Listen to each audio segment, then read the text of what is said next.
see how far. What on earth could he be thinking? No. Oh, wait a minute.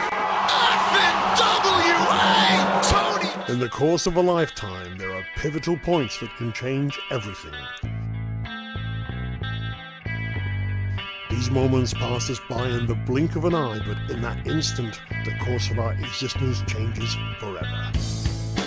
Bubblegum's up high, and Bubblegum, oh wait a second, crossbody, oh yes, No, yes, that's a two.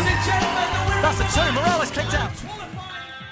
For some men, these moments pass them by almost without fully grasping the enormity of what they let slip through their fingers, whilst others wait patiently, plot diligently, and fight fearlessly, waiting for their own moment to finally come. Being a rule stickler and a moaning moves like can pay dividends. Oh, there's a teenage kick, Dave. Right. He's taking his head off. He's taking Zack Sabre Jr.'s head off. Oh, get in there. For those who are able to seize the day, the reality begins to dawn that nothing lasts forever, and that the next challenge is already waiting for them, often without mercy or regret. This is where many have fallen short of greatness, for it separates the warriors of true courage and conviction from the meek and mortals. For in their quest for immortality, nothing can stop the chosen from fulfilling their destiny other than an adversary who believes in his right to reign supreme in equal measure. This is ridiculous! He has every right to come back out here now. Wait, Sir Samuels, how dare you trespass on Gilligan's Island? And that is just quite ridiculous, and that is surely got to be dealt with, and I think it has been, and rightly so. And so the story that has spawned more battles than history can recall rears its head once more in order to crown not a king, but a champion. Tonight, that uncrowned champion takes one step closer in his quest for the gold.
Good evening, Nottingham! This is the FWA! And tonight, we are Hotwired!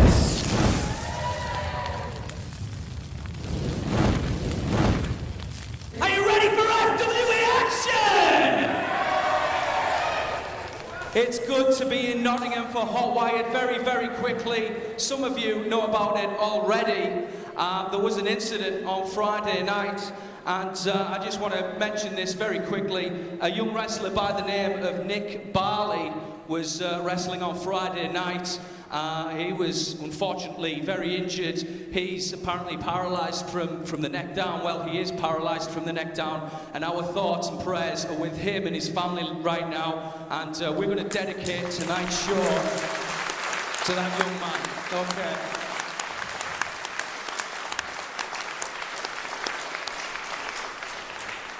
Now, very quickly, we have a special card system in the FWA. When a referee has to warn a wrestler about their actions, he will produce a yellow card. From there, a second and final warning will mean that the referee produces a red card, and from there, a wrestler will be automatically disqualified.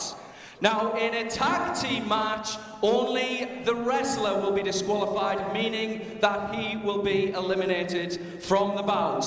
And the pile driver is banned in the FWA. But those are the rules. We're ready for action. Nottingham, are we ready for the first bout of the evening? FWA! FWA! FWA! Low blow, the use of the ropes by Simmons. Chaos in Brock spawners. Oh my! Oh, there you go. When did that become uncovered? The turnbuckle pad uncovered. Coming up, we see the Boston Crab. Yes, at last we are. What's Storm, going on? Storm got to the ropes. Storm got to the ropes. Simmons has pulled him back into the middle. And now, oh my, look how Simmons is cinching down on that Boston Crab now. Oh my, he's got him. Storm has tapped, and Simmons is through to the semi-finals. Clean as a whistle in the middle of the ring. Now, Dave Bradshaw, will you admit that this man... Now, I'm going to go party, and I'm going to concentrate on what I'm here to be, and that's the FWA Flyweight Champion. Did you see my concert this evening? It was possibly the best thing in the whole... You piece of crap! Get him off me! Get him off me! Get him off me! Can I get some help here? Rockstar Spud. Rockstar Spud. Rockstar Spud! Great performance tonight, Rockstar Spud. Great performance tonight. Can't you see I was sleeping, you dick? Who the hell are you? I'm your good mate, Danny D. What do you want? Listen, the Wonder Kid Johnny Storm wants a match with you at Hotwired. What are your thoughts on that? Whoa, whoa. Look, I've said it a million times. Where's the camera? Johnny Storm, I'm done with you. I am done with you. You are not getting another match with me. No way. No one-on-one match, no 15-on-1 match. You are not getting another match with me. Actually, you know what, Johnny?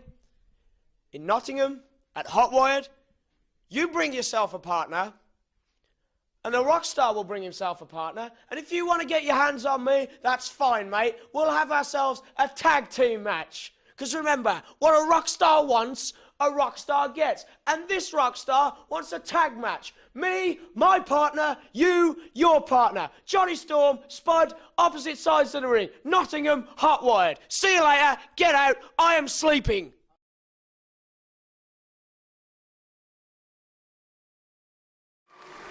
Ladies and gentlemen, the opening contest, it is set for one fall, and it is a tag team attraction. Introducing first...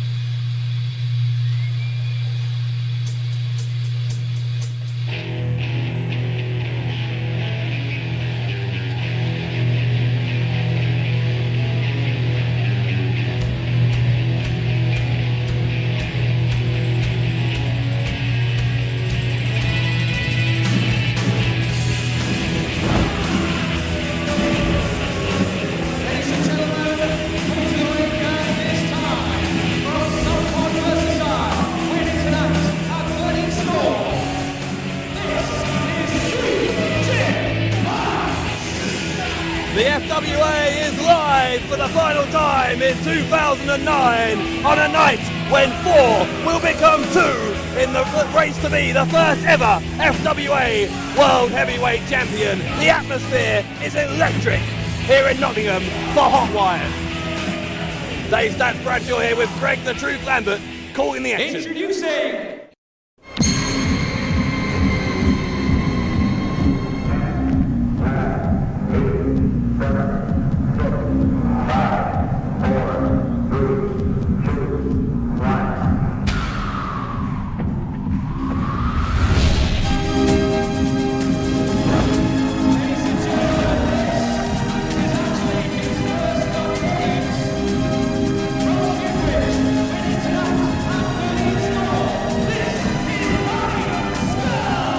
Well, Dave Bradshaw, how appropriate we are as deep in the bowels of Notts County Football Ground here in Nottingham for FWA Hotwired, because you're talking about the semi-finals of the World Title Tournament, the FWA World Title Tournament later on this evening. And just like in football, the semi-final stage is so crucial, because if you lose the semi-final, you're one step away from the final. It's the ultimate heartbreak, and it will be for 2 out of our 4 semi-finalists later this evening.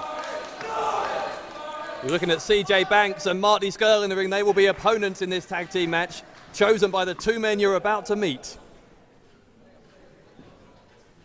And why have CJ Banks and Marty Scurll come out separately? Where are their tag team partners? I don't understand this, Dave. This doesn't make any sense to me. Well, I'll get to that in a minute, Greg, but I'm frankly a little bit more concerned about what I'm seeing now. Oh! It looks like we're about to see another one of these. Oh, it is. And I use the term loosely, musical performances. You know the phrase, they save the best till last? Well, in the FWA, we do it the opposite way around. We put the best on first. Because Nottingham, you are about to hear the greatest musical performer and wrestling performer of the 21st century. The Rockstar Spud is in the house, and so are the Shades. I'll take them off. Take them off. I'll tell you, this guy makes John and Edward look like professionals.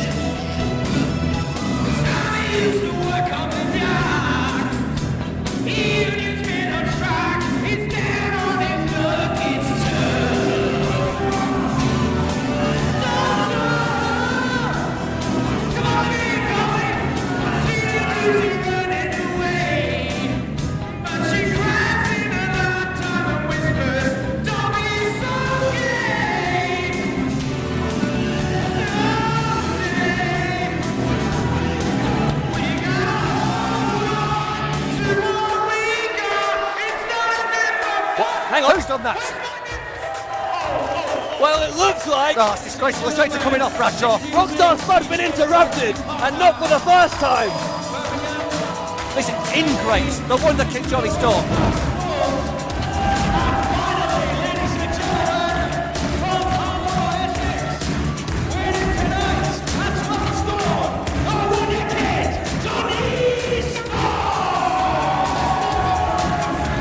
One of the most respected veterans in the UK, Jonny Storm, the Wonder Kid, is in Nottingham, and Rockstar Spud has scarpered over the crowd barrier, Greg Landon. Well, this game of one-upmanship that we've seen since the FWA return between the Wonder Kid Jonny Storm and Rockstar Spud continues here in Nottingham.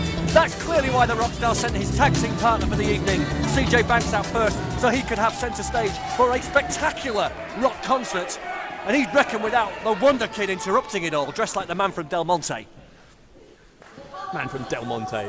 How can you criticise Storm's dress sense when Rockstar Spud comes out wearing a dead polar bear? The Rockstar Spud, I tell you, he's fur-friendly. That's a possible bit of slander there from you, Dave Bradshaw. The polar bear probably committed suicide if he heard him sing. Well, you can dress like the man from Del Monte all you want, but the catchphrase of the man from Del Monte is, the man from Del Monte, he said yes. And I'm going to say yes, yes, yes, yes. Jonny Storm, the Rockstar Spud is going to make you pay for what you just did. Well, Scurll and Storm are in the ring here, and it looks like Rockstar Spud and CJ Banks a little bit reluctant to get in there. I think we need to put across here, Dave, this is unusual tag team partnerships here. This is not the norm, certainly not for CJ Banks and for Marty Scurll, who normally team with Joey Hayes and with Zack Sabre Jr., respectively. Yes, they do. Part of the leaders of the new school and Northern Exposure, 2 of the great tag teams here in the FWA, and they've been having a heck of a rivalry. We're going to see Sabre Jr. and Hayes go one-on-one a little later on tonight in what promises to be a real showcase of some of the best talent, the best young talent here in the UK. And Jonny Storm has handpicked Marty Scurll as his tag team partner. Well, they do have a lot in common. Both talented. Both from Essex. Well, Marty Scurll near Essex. He's from Cambridgeshire. That's near Essex. I understand geography. It's the same half of the country. It's a few miles down the road, Bradshaw. Don't split hairs. Speaking of hair, you know, when this whole Leaders of the New School versus Northern Exposure feud began, which has been rewriting the form book in tag team wrestling here in the UK, hasten to add, CJ Banks had the Mohican. Now Marty Scurll's got one. What's been going on? I think he pulls it off a little better, if you ask me. But some kind of weird sort of Bruce Banner into Incredible Hulk metamorphosis been going on here. Now you've lost me. It took a few minutes this month, but you've lost me. Marty Scurll certainly with an impressive physique. And you wouldn't like him when he's angry, as CJ Banks may be about to find out. So much history here, Dave, between the four men in the ring. Obviously, we've got the situation between Jonny, Storm and Spud, eliminating each other from the...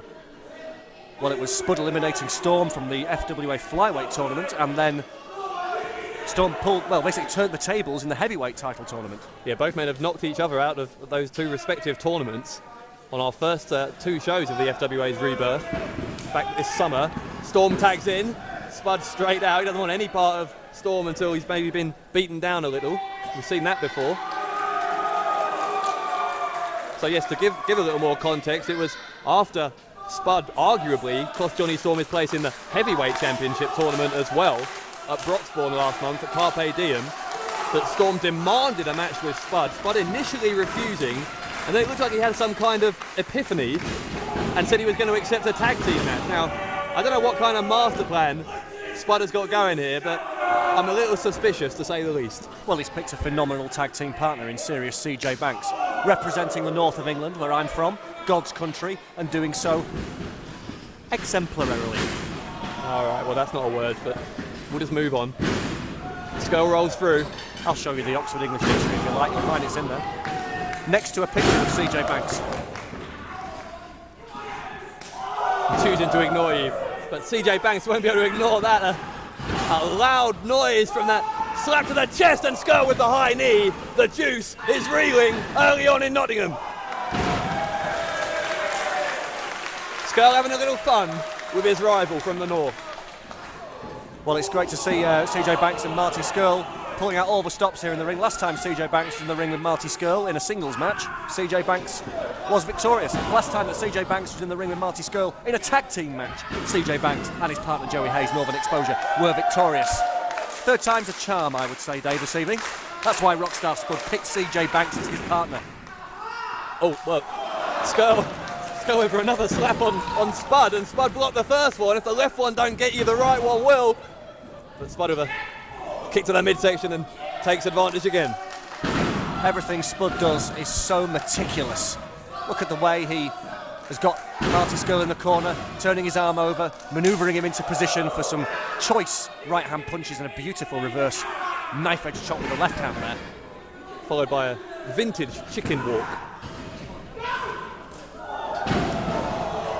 Scurll slaps down Spud, and another chop. He's really been laying into that chest of the Rockstar, sends him to the ropes. Scurll sets Spud up and drops him down with the backdrop. I'm still trying to think, Scurll goes for a cover, only gets two. I'm still trying to work out what this master plan is of Spud's. Why he's accepted a tag match but wouldn't have a singles match against Storm. Well, he knows he can't get a fair shake in a singles match against Jonny Storm after Jonny Storm put his feet on the ropes and used them to beat him at Revolution Begins. And like I said, in a tag team match, he's obviously been impressed. Spud did the exact same thing to Storm at New Frontiers. What? As I was trying to say, before I was rudely interrupted, Mr. Bradshaw. You've still got those rose-tinted glasses on or something. Now the shades have come off, as they do when Spud's theme music is rudely interrupted by the Wonder Kid. Oh, hang on, look at this. Storm is flying through the air, and Storm lands hard on CJ Banks. That's the kind of high-risk offence that has made Jonny Storm's career this decade here in the UK. There's no conspiracy theory going on here. Like I said, I'm sure the same for Jonny Storm. Jonny Storm picked Marty Scurll as his partner for the same reason why the Rockstar Spud picked CJ Banks as his partner. Both Storm and Spud have one thing in common: they've been impressed by the intense combat of the feud between the leaders of the new school and Northern Exposure. Do you want to know what I think? I'll tell you what I think it is with Spud. Scurll, another vicious kick to CJ Banks. Really hard hitting tonight is Scurll. What I think it is that Rockstar Spud is well aware that FWA management would actually be well within their rights to reinstate Storm into that World Heavyweight Championship tournament, or indeed into the Flyweight tournament, after the amount of stunts that Spud has pulled. Hey, listen, Bradshaw, I'm sorry, I have to cut you off right there. We all know that Jonny Storm was lucky to even be in that match with Andy Simmons at Carpe Diem in the quarterfinal. Well, he nearly never turned up because of it. You know, he picked a cheap car and his car broke down. And then after the match, he had the gall to attack the Rockstar Spud from behind while Spud was doing an interview. You name me one car in this universe that will work if some idiot in leopard skin tights steals the car battery. That's never been proven. Slanderous comment number 2, Bradshaw. You like your stats. I'm keeping a note of all your slanderous comments this evening. That's 2. You're unbelievable. But while we were arguing there, Scurll with a really brutal double foot stomp. Now Spud has Scurll on the outside. Storm is trying to turn referee Steve Linsky around to see what's going on. Scurll, I think, was raking the eyes of Scurll. I'll tell you why Jonny Storm really has a problem with Spud. It's because Spud keeps beating him. I mean, Spud has beaten both Jonny Storm and his former tag team partner, the Phoenix Jody Fleisch, on numerous occasions. In fact, you know, I'd go so far as to say that numerous occasions, and both decisions were dubious at best. And at FWA Hotwired in 2005, a long time ago, Spud beat Jonny Storm and Jody Fleisch in a 3-way. I think the main problem that Jonny Storm has with Spud is because he's jealous of Spud. Spud's just like Jonny Storm was, a young buck who's just breaking through and becoming the most talked about, controversial superstar in the FWA, just like Jonny Storm was about 7 years ago. I'd go so far as to say that, you know, Spud's the new wonder kid. Spud the new wonder kid. Absolutely. He's got a way to go yet. Jonny Storm. I mean, you're right. Spud is the talk of the FWA, I'll grant you. But it's hardly because of his high-flying antics. It's because he comes out here and acts like such an idiot every time he comes.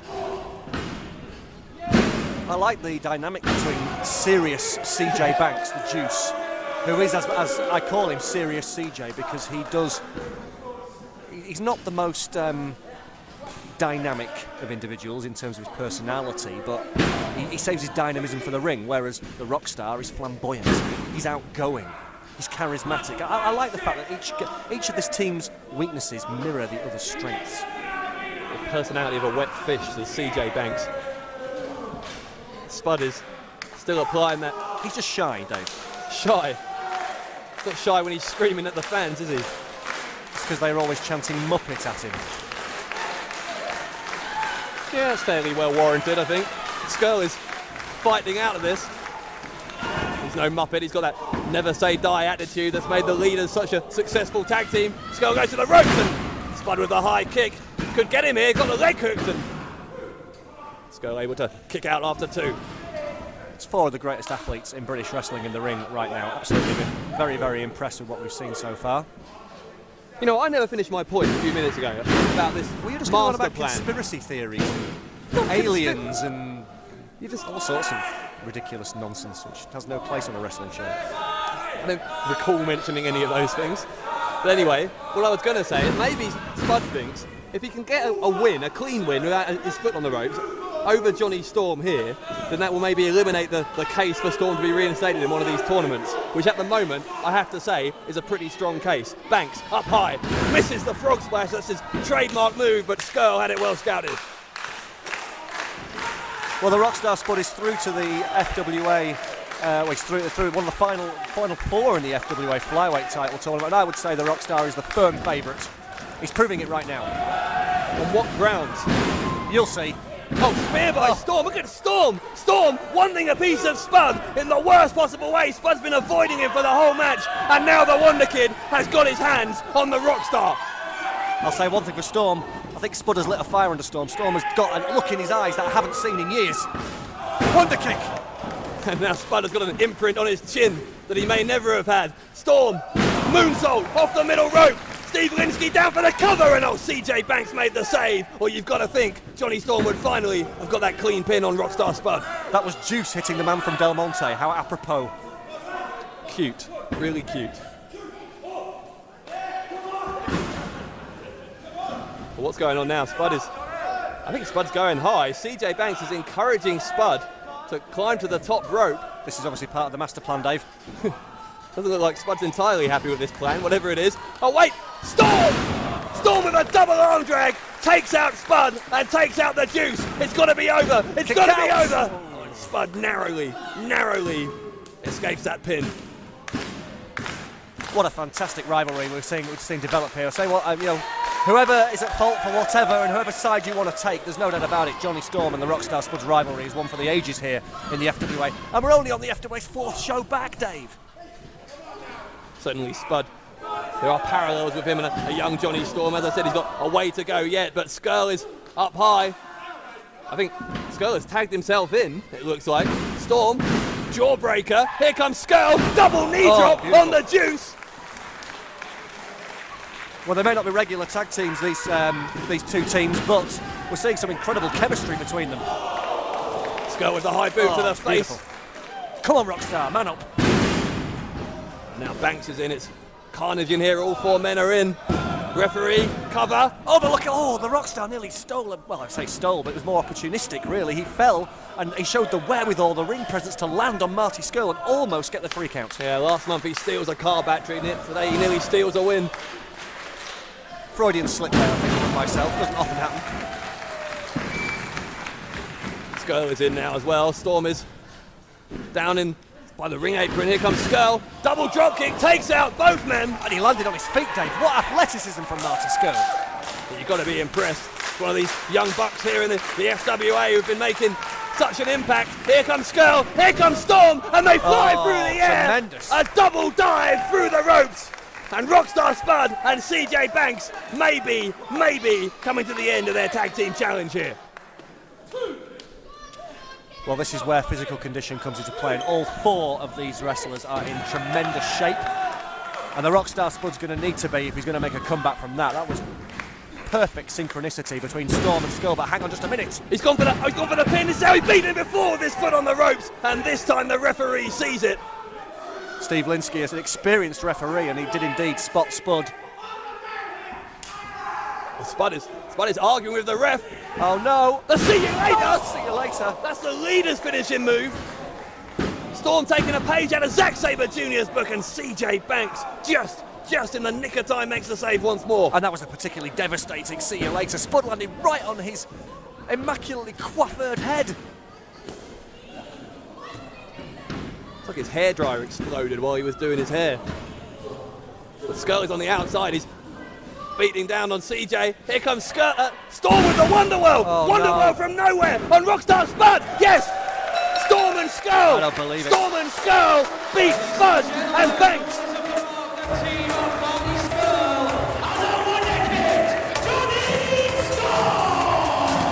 Well, let the speculation be put to rest. Who is the better man between Spud and Storm? We just found out because the Wonder Kid just pinned the Rockstar 1, 2, 3 in the middle of the ring. I can't believe that Johnny Storm took a leaf out of the leaders of a new school handbook with the see you later, and a particularly devastating see you later. It wasn't so much the Wonder World that won the match.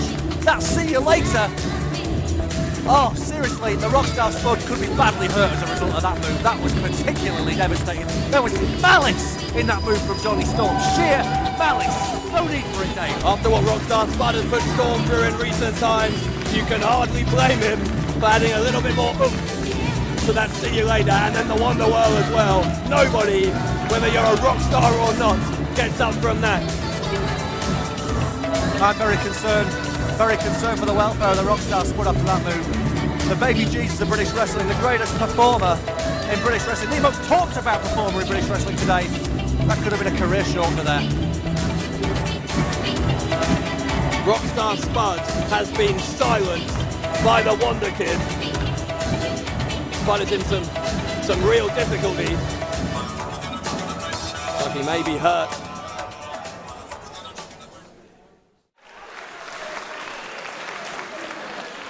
And you can pick up actually some classic FWA events here tonight. Greg, all right. Can you see over there? That looks like... I know exactly who that is, Dave.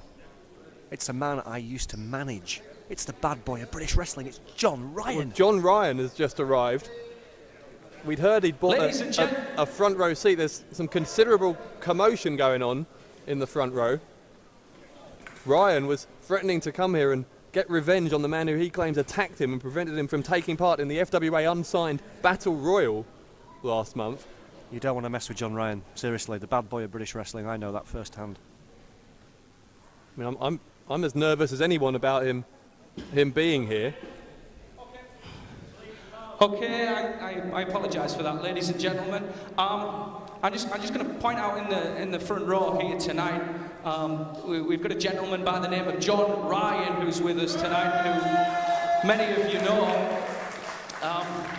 There was an incident at the last FWA show, Carp DM, where John Ryan was apparently attacked from behind, and he's with us tonight, and Mr. Ryan wants to continue, obviously, with that investigation. He does have a ticket, but obviously he's here tonight just to enjoy the show. Okay, that's great, okay. FWA!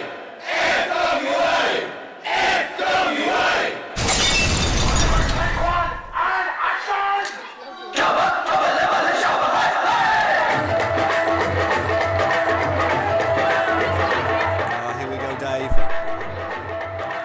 Director has called for quiet on set. Here's Daryl Amwar, and here he is. Here's the man himself. Here is the next FWA British Flyweight champion, the Bollywood Dream. RJ Singh is here in Broxbourne. Look over here, Robinson. He's up high. Robinson shooting star press, but no one home. Nobody home. Impressive looking manoeuvre, but it hit nothing but canvas. Sweet Bollywood Dreams, Bradshaw. Robinson is out. Singh with the cover and Singh advances. Jai Ho, RJ Singh is through to the next round of the FWA Flyweight tournament. Now, I am going to preview you all my latest Bollywood film. Here you go, Bradshaw. So if we can have all the this should be good.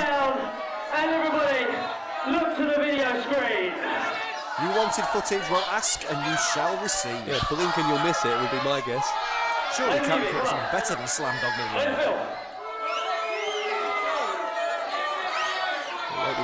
It's just start. Shilpa Shetty was weeping that she wasn't offered a part in that one.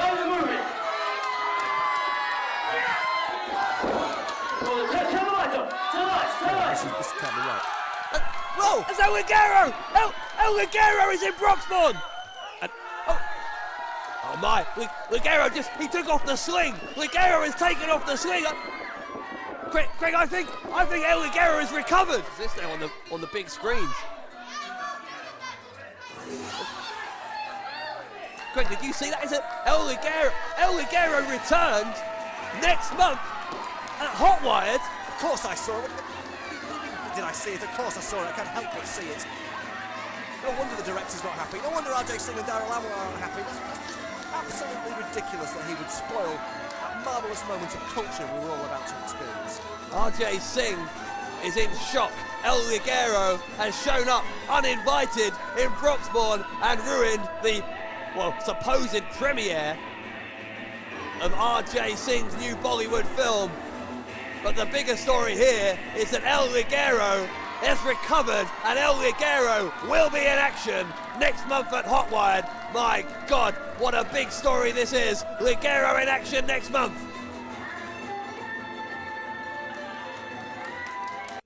What was that, huh? What was that? The lights go out for 2 seconds and you get knocked out. RJ. Fold that properly. RJ, sorry to interrupt. If I could just get a word regarding El Ligero turning up this evening. El Ligero, pack that properly. El Ligero, you think you can ruin my big moment, the moment where I show the world why I am the greatest flyweight wrestler in this country, why I am India's #1 son, the greatest Bollywood star.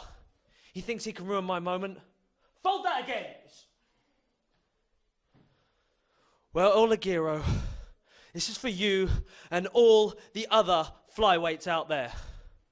RJ Singh is going to prove once again that he is the greatest flyweight champion. I am going to be the new FWA's flyweight champion because I'm better than El Ligero and I'm better than all the other flyweights because I am the Bollywood Dream. I am RJ Singh. Pack it again. Pack it again.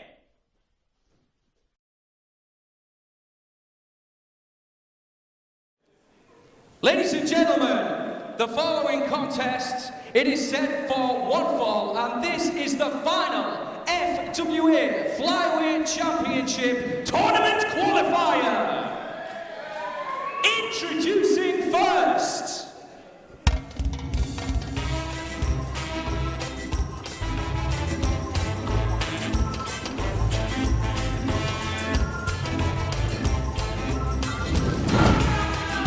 Coming to the ring at this time, from Kingston Town, Jamaica, weighing tonight at 13.5 stone. This is Jamaica's #1 bobsleigh wrestler, Darice Coffie. All the way from Jamaica, Darice Coffie, with the opportunity of his young career. Tonight, he has the chance to be the 4th and final man to qualify for the FWA Flyweight title round-robin tournament. Jamaica's #1 bobsleigh wrestler. There's one thing, there's no one better, more ridiculous than a Jamaican bobsleigh person. It's a Jamaican bobsleigh wrestler. I suppose it gives you double the chance of getting in the Olympics, if nothing else.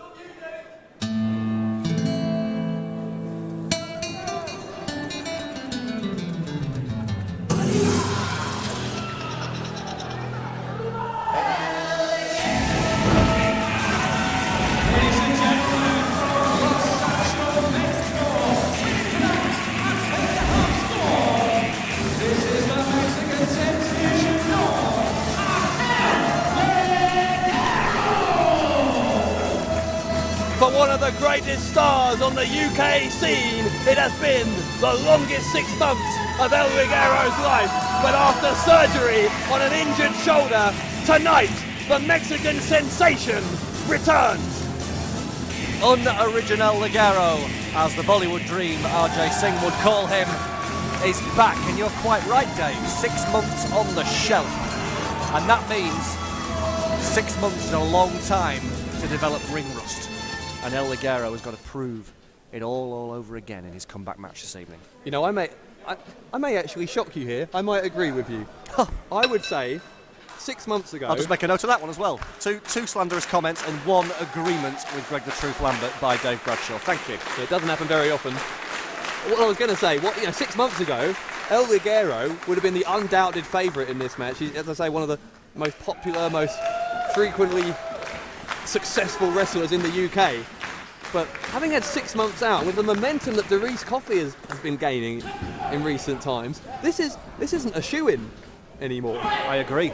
Darice Coffie was very impressive in the unsigned Rumble. Well, until he ran into the absolute killing machine that is Johnny Moss. And Ligero, yes, he without a doubt has got titles all over the UK. But, you know, an injury as serious as the separated shoulder that El Ligero suffered, it doesn't just play havoc with your body, it plays havoc with your mind. And getting back in the ring, just getting back in the ring itself is a big step for Ligero.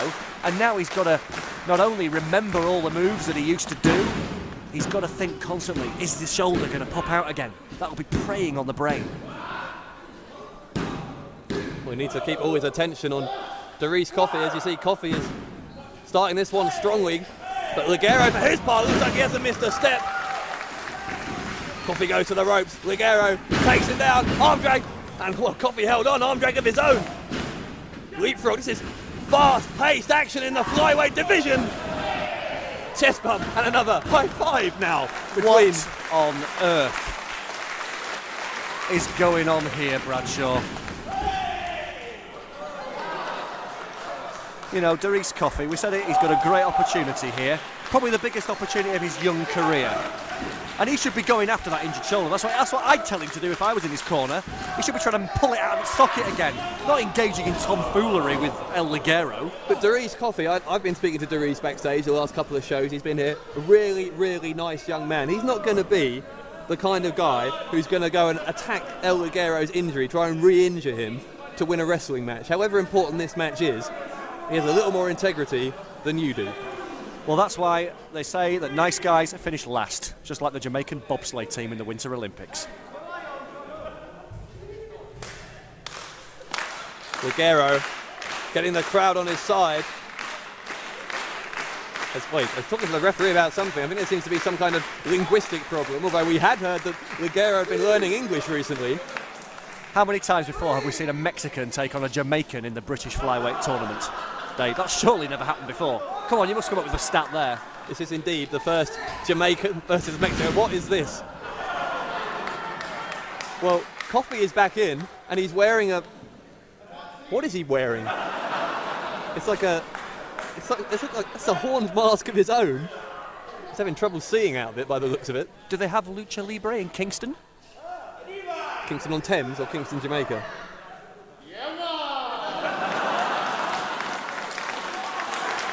Either way, I think the answer's no. Well, this is a bizarre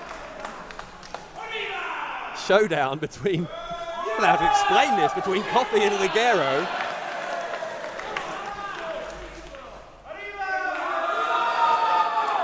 Interesting to gauge the crowd reaction. This is embarrassing. Well, the wrestling has been put on hold as this popularity contest between Mexico and Jamaica continues. And Ligero and Coffie now both caught up in the ropes. Well, is El Ligero going to bring the FWA into a state of embarrassment every time he comes out here, just like he did when he interrupted the Bollywood Dream RJ Singh's Bollywood film premiere at Carpe Diem? Thank goodness. Ligero has crawled into a ball and is rolling around.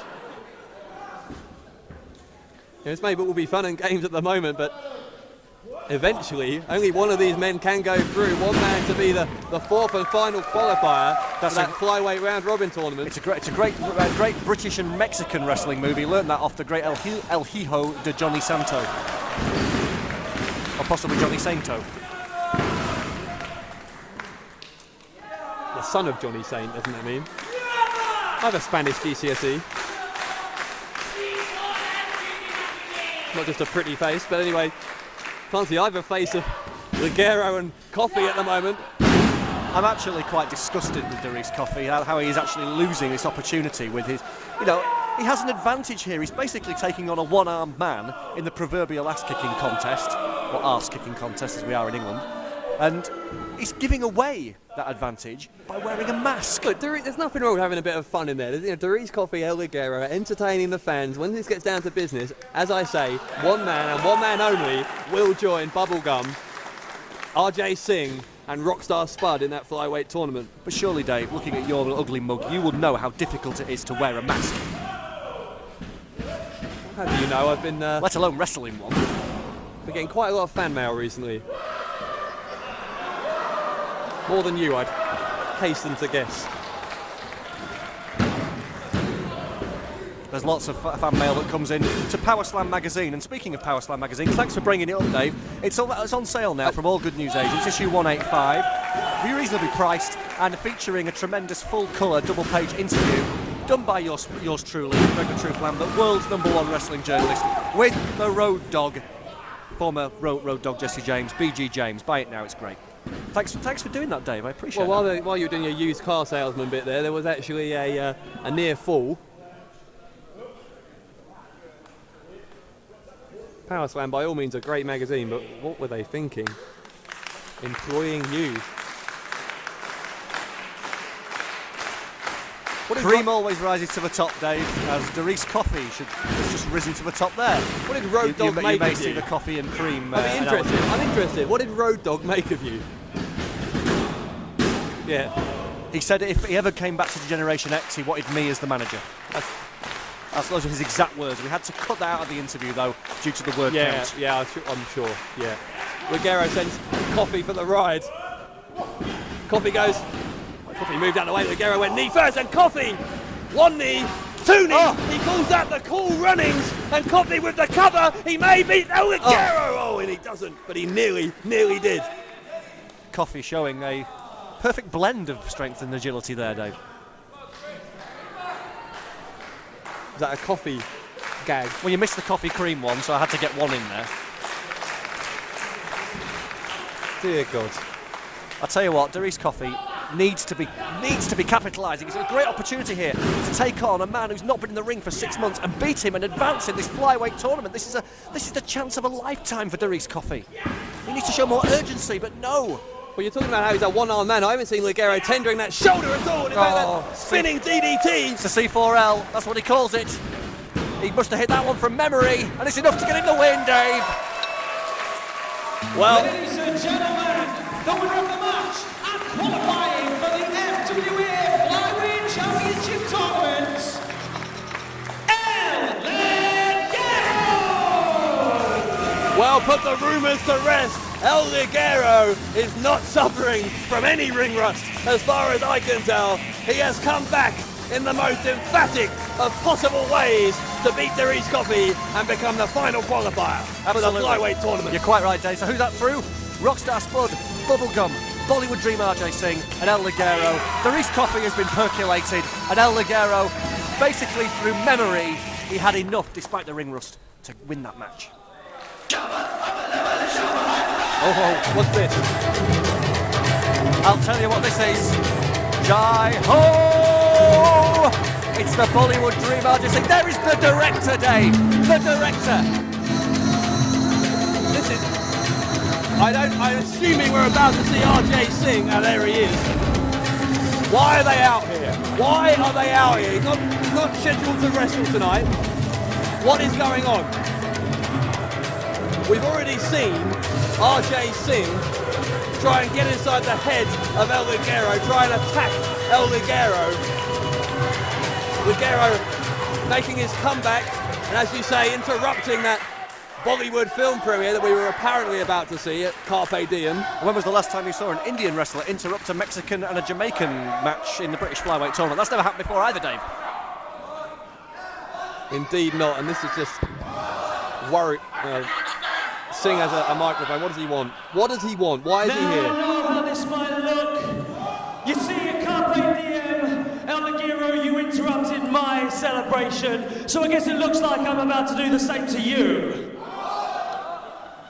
But that's not the case, you see, El Ligero. Between the two of us, I'm the better man. Considerably. So I haven't come out here to rain on your parade. In fact, I've come out here to congratulate you. That's magnanimous from the Bollywood Dream, you must admit. So why don't you man up and shake my hand? Why does he have to do this in the middle of the ring? Why can't he do it backstage if he wants to shake his hand? This is suspect, to say the least. Is he going to use the shoulder injury as an excuse for not showing respect? Once again, showing disrespect for the Bollywood Dream's Indian culture, just like he did at Carpe Diem. I know your English isn't so great. Perhaps you didn't understand me. Now I said good luck, so shake my hand. Don't do it, Ligero. Do not do it. Habla ingleses, do you understand? I said shake my hand. Does the UK luchador understand? Obviously not, he will now. What an insult this is to the heritage. And wait a second, you can't. There you go. Oh, Ligero tried to fight back against Singh, and now it's a gang assault. There's Adil Khan with the flag. Hey, that's a wrap as far as El Ligero is concerned. Here comes Coffie. Here comes Coffie. Coffie is going to come to the aid of the man who just beat him. But look at RJ Singh and his cohorts putting the boots to Derice Coffie for daring to stick his nose where it does not belong, because this is all about embarrassment, like I said before, Dave. This is all about what happened at Carpe Diem. RJ Singh does not forget. And when El Ligero refused to shake his hand as well, that just added insult to the previous insult. Oh, here's Singh drops Ligero on his face. And he's got the camouflage. Why is this allowed? Someone get out here and stop this. This is marvellous. I hope they're filming this for RJ's next Bollywood film. It would be priceless footage. And what's this, Dave? It's a saw. What? Why has the director got a saw? Well, Ligero's back being contorted. That can't be doing that shoulder any good either. But what? Is it the final cut for the film, perhaps? Singh is ordering Adil Khan to... What is he doing? What? Oh, they wouldn't. No way! Oh, no way! Oh, yes! This is fantastic, Dave. They're cutting the horns off El Ligero. They're touching the mask. That would normally be sacrilegious, but I have to say, given the lack of respect that El Ligero's shown for RJ Singh's culture, surely turnabout is fair play, Dave. Does Singh have no heart whatsoever? A Mexican wrestler's mask is his soul, it is his life, his identity, and RJ Singh has just done surely one of the worst things he could possibly do to El Ligero. This is vile, absolutely disgusting. Well, you can say that, Dave, but RJ Singh, you can't say El Ligero was not warned. Now wait just a minute. We're going to see Sweet Bollywood Dreams. No, we're not. Coffee's back. Coffee's back and he's made the save. But I was about to say, Bradshaw, an important point is that El Ligero was warned way back at New Frontiers. RJ Singh said he was going to take every bit of originality away from El Ligero, and now he's taken away one of the most original things about Ligero. The horns of the mask, Dave. The horns of the mask. What is Singh's problem? Why is he so jealous of El Ligero that he has to come out here and desecrate the thing that matters most to him? And why is Darice Coffie even helping El Ligero? He just knocked you out of the Flyweight tournament. That Jamaican bobsleigh losing mentality, I don't know. Or perhaps it's just international relations. This is... Sorry, I'm in absolute shock. Can we just go over what just happened here? RJ Singh... He cut the horns off the mask, Dave, that's what happened. And it's deserved. That's not just cutting some horns off a mask on, some wrestling attire. A mask for someone like El Ligero, with the history, the heritage of Mexican wrestling, that is the greatest of insults. What is RJ Singh thinking? This is disgusting. Well, thank God Derice Coffie was here to make the save, but frankly the damage has been done. El Ligero comes back triumphantly, only to have his horns cut off in a brutal, disgusting assault.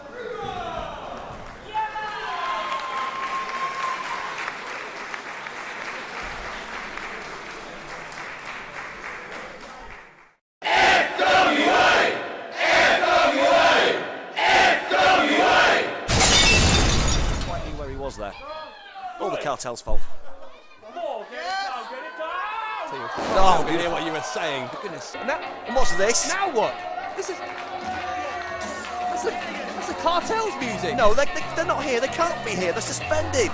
Oh, no. Look up high. There's Bubblegum. Crossbody from Bubblegum. Crossbody from Bubblegum. Referee's up to 9. Referee's up to 9 and Bubblegum's in. Bubblegum is in. No way. Don't tell me! Bubblegum has beaten Joe Redman! Dear God, what a moment here in the Broxbourne Civic Hall at Carpe Diem!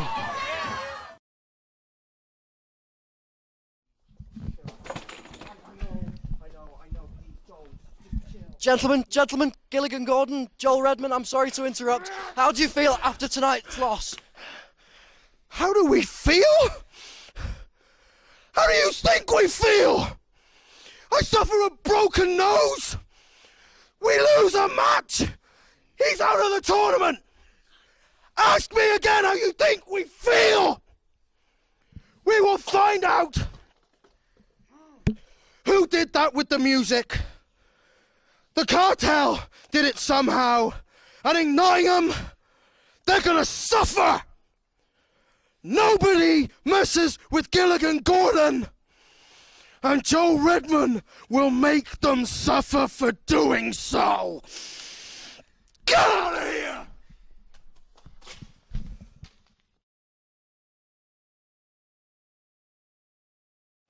Ladies and gentlemen, the following contest set for one fall. It is a tag team match with the added stipulation that if the Cartel win, they will be able to destroy the footage of just whom played their music back in Broxbourne. If the opposing team wins, Gilligan Gordon will have access to that footage. Introducing first...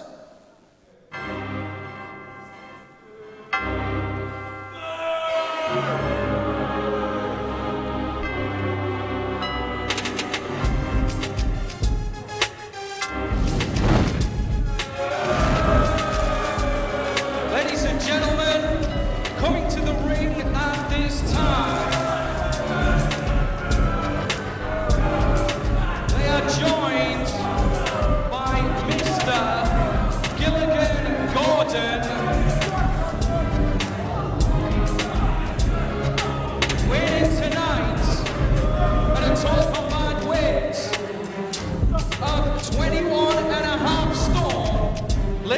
gentlemen, this is the team of Joel Redman and his tag team partner, Sykes. Joel Redman is convinced, absolutely convinced, that it's the Cartel's fault that he is out of the World Heavyweight title tournament. This is about vengeance. This is about a grudge, and it's all it's about. It's about Gilligan Gordon being extremely angry, and I don't blame him for being angry.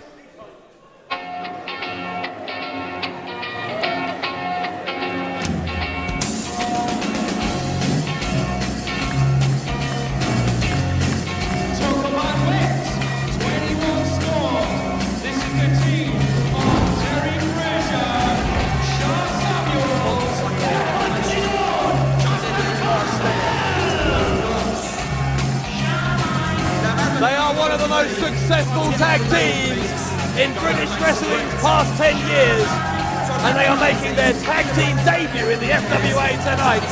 Terry Fraser, Shah Samuels, East London Toes, the Cartel.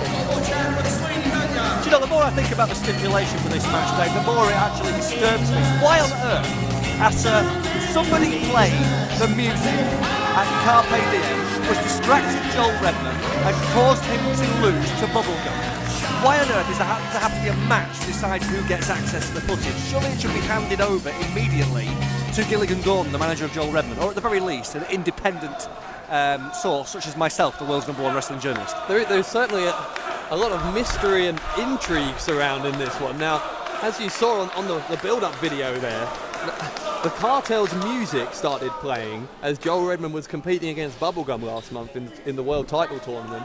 Now, apparently, this was done in error while a documentary was being filmed by, we're told, a respected member of the British wrestling community, and yet, for some reason... I wasn't filming a documentary. I can absolutely confirm that categorically. It wasn't me. Well, I think you're ruled out by the description I just gave. Hardly. Anyway, sorry, you were saying. I was saying, sorry. Yeah, there was, as I say, this footage has been accidentally played somehow by someone, and we're told that it's someone that the Cartel want to protect. You can't really blame them, given how unstable Joel Redman is. If he found out who that was, then I wouldn't like to be that person. Put it that way. Absolutely. He was raised on a remote farm in Devon, and they don't teach you, they don't teach you to let bygones be bygones in Devon, let me tell you. But you know, I thought originally, I did some investigating as the world's #1 wrestling journalist is prone to do, Dave, and I thought originally it must have been the Cartel who played the music, given the history between the Cartel and Joel Redman and Gilligan Gordon. But, you know, the Cartel were indeed suspended. I'll give the devil their due. They were on a show in Germany. They were not there. It makes you wonder. I mean, clearly the Cartel had something to do with it, but, like you say, it's someone they want to protect. Who would that be? Listen, we've been told categorically by FWA management that it was an error. It was an error by someone involved in filming a documentary. That's why this footage exists. I don't think it was an error. It's too much of a coincidence. Like you say, I think the Cartel had something to do with it, and I think it's got to be somebody. I don't know. It could be some that's trying to protect someone. It's probably some trainee of the Cartel have possibly been teaching all about jellied eels and pearly kings in the back. You know, someone from jobsinwrestling.com, someone like that. Some loser who's tampered with the audio on purpose to distract Joel Redman and to annoy an already irate, broken-nosed as a result of Shah Samuel's thuggery at Revolution Begins, Gilligan Gordon. Do you ever think it's ironic that 10 minutes ago you were saying I'm a conspiracy theorist? Yeah, but this is a real conspiracy. Oh, okay. We saw this happen. We know the music played. It's the absolute truth, whole and nothing but. It's a cast iron fact. I was there, you were there, you saw it, and you saw the timing of it. The fact that it happened just at the moment, the crucial point in the match, when Joel Redman was going to put Bubblegum away. You're trying to tell me that's not clearly a conspiracy on behalf of the Cartel. I'll tell you this, you never ever count Bubblegum out. To say he was moments away from being put away is... I'll tell you what, he'll get counted out tonight. He'll get counted out, well, he'll either tap out or he'll get counted out at the hands of Andrew Simmons. Indeed, it will be Bubblegum and Simmons in the first of two semi-finals in the World Title Tournament. That match is next, but this is still mysterious to me. You see Redman working over Terry Fraser. In comes Sykes. Now, why is Sykes involved in this match? That's another thing that's a mystery. Well, why not? Well, Sykes is a very proficient wrestler indeed. Originally hailing from Grimsby, now living in Sheffield. very, very respected on the British wrestling scene. All right, well, not so well respected that he might have caused the music to play, I hasten to add, but still respected nonetheless. Look at that, beautiful flash. Senton, yes, quite. Chris Roberts, our referee, counts 2. Frazier kicks out. Here's a conspiracy theory for you. Given that, how can I put this? Joel Redman doesn't have many friends in the world. Maybe Gilligan Gordon is taking advantage of the fact that so many wrestlers in the UK at the moment want to be part of the FWA, even if it means agreeing to team with someone who's, as I said, mentally unstable, frankly, like Joel Redman, just because you get a place on the main show. They are exploiting that, and that's why they are using Sykes here. You do realise this is all on tape, what you're saying here, Dave. You know, Joel Redman is not, you know, he may be raised on a remote farm in Devon, but he's not an unintelligent man, and certainly Gilligan Gordon is the most intelligent man in the FWA, and they will hear what you've had to say. I mean, I understand that in the dressing room, you've been secretly calling Joel Redman Jolie No Mates, haven't you? That was you, spread that rumour. Where have you heard that? I heard it categorically. It's an outrageous claim. Sykes is with Joel Redman because they are birds of a feather. Sykes, that name itself just conjures up, it's like Joel Redman, images of a ruthless man, like one of the greatest villains in English literature history was called Sykes. And I'm sure that Sykes is following in his footsteps. One of the great... Who is the greatest villain in... You've lost me. You never read Oliver Twist? No. You're round the twist, I know that. Jolie, no mates, Joel Redman, excuse me, with the elbow. I told you, I heard that. Rewind that. I heard him say that was a slip of the tongue. And Redman with the cover, hooks the leg, only gets 2. Well, the Cartel have clearly got a mate. There's no doubt about it. They've got a mate in the back. Clearly from what we saw at Carpe Diem. And I'm glad to see that Joel Redman and Gilligan Gordon are finally getting an opportunity to get their hands on the Cartel after what's happened in recent shows. Do you know how this stipulation came about? It's because Gilligan Gordon found out about this footage and threatened to sue the FWA, over a videotape. He was going to use me as a witness because I was quite happy to go to court and to testify as to what happened. Oh, so what did you see that no one else in the arena saw? Let's talk about that in a minute. Let's talk about that massive spine buster right now from Samuels as Sykes makes the save and proves his worth in the team, clipping the knee of Shah Samuels. That was sadistic. That was opportunistic. That was ruthless. This is what I'm saying. This is what Sykes brings to the team. And the fact that Sykes will have had a strategizing session with Gilligan Gordon will just take him to that whole next level. That's what happens when you're part of Gilligan's Island. Oh, not this again. Please, God. Redman goes to the outside. We are seeing some good tag team synergy between Sykes and Redman. This is the first time the Cartel have teamed in the FWA, I believe. They've only done singles wrestling before now against Joel Redman, and which they weren't particularly good at, let's face it, looking at the record. Redman victorious on both of those matches. He has fought both members of the Cartel, but both victories were questionable. Redman, since that time, eliminated from the World Heavyweight Tournament, as we said, at the hands of Bubblegum, the Cartel, having knocked out Frazier at New Frontiers. The Cartel had something to do with it. I'll bet my copy of Power Slam on it, and that's perhaps the most prestigious thing that I could bet on it. And Joel Redman, because I've spoken to Joel Redman and Gilligan Gordon, they are convinced the Cartel had something to do with it, and this is why tonight Joel Redman is going to punish Shah Samuels and Terry Frazier and make them pay for eliminating him from the World Heavyweight title tournament. You're banging your fist on the table, you're so angry about Well, you were angry before with El Ligero. I'm allowed to get passionate about the things I care about. That's not the same thing. Ligero's horns were cut off. This is some... Redman was eliminated from the World title tournament. This is some ludicrous witch hunt by Gilligan Gordon and Joel Redman, and you want to compare it to a man's heart and soul being taken away. Hang on a minute. Joel Redman, Redman's gone too far, I think. Yes, he has. Chris Roberts showing Joel Redman a yellow card. But who can blame Joel Redman for his anger? We saw the footage before the wrestlers came out here this evening at FWA Hotwired. We saw Redman hurling chairs around. We saw Gilligan Gordon pulling what little hair he's got left out of his head in sheer frustration about what happened at Carpe Diem. We're talking about sheer anger. We're talking about a man's career. And when you've been raised on a farm in Devon, you don't get many opportunities at the World Heavyweight title. And Redman had it taken away from him. What has being from Devon got to do with this? The FWA World Title Tournament has included anyone who is worthy of a place. Redman, I will admit, very much one of the up-and-coming stars in British wrestling, had his place, he lost. Look at this. Why can he not just get over it and move on? I'm just seeing a picture-perfect figure-4 leg lock here, though, by Joel Redman. Yeah, assisted by Gilligan Gordon. Look at this referee. Gordon was holding on to Redman's hand for extra leverage. The move is still applied. Samuels. And you don't think this is perfectly justified because Shah Samuels broke Gilligan Gordon's nose with a punch to the nose. Samuels is a man of his word. Samuels is a man of his word. He said if Gilligan Gordon got in his business at Revolution Begins, then he would break his nose. That's what he did, and that's what happened. End of story. Oh, Redman goes for the figure 4 again. Small package by Samuels, and only just did Redman escape. The only thing that Gordon and Redman and Sykes need to be careful about is to don't let your anger get the better of you. You need to show controlled anger. Because if you don't, you could make a mistake like Redman nearly made, and it nearly cost him the match. One of the well-documented Achilles heels, I guess, of the Cartel is that temper that Shah Samuels has that can sometimes get the better of him and do his team more harm than good. They remind me of the Mitchells and EastEnders, the Cartel. What, Phil and Grant? No, Peggy and Sam. Oh dear. You do know this is being recorded. I'll repeat the question you asked to me. I'm sure Shah Samuels could arrange to break someone else's nose. Frazier may break some limbs here as well. He's going up high and he's going to attack Redman. Drop kick.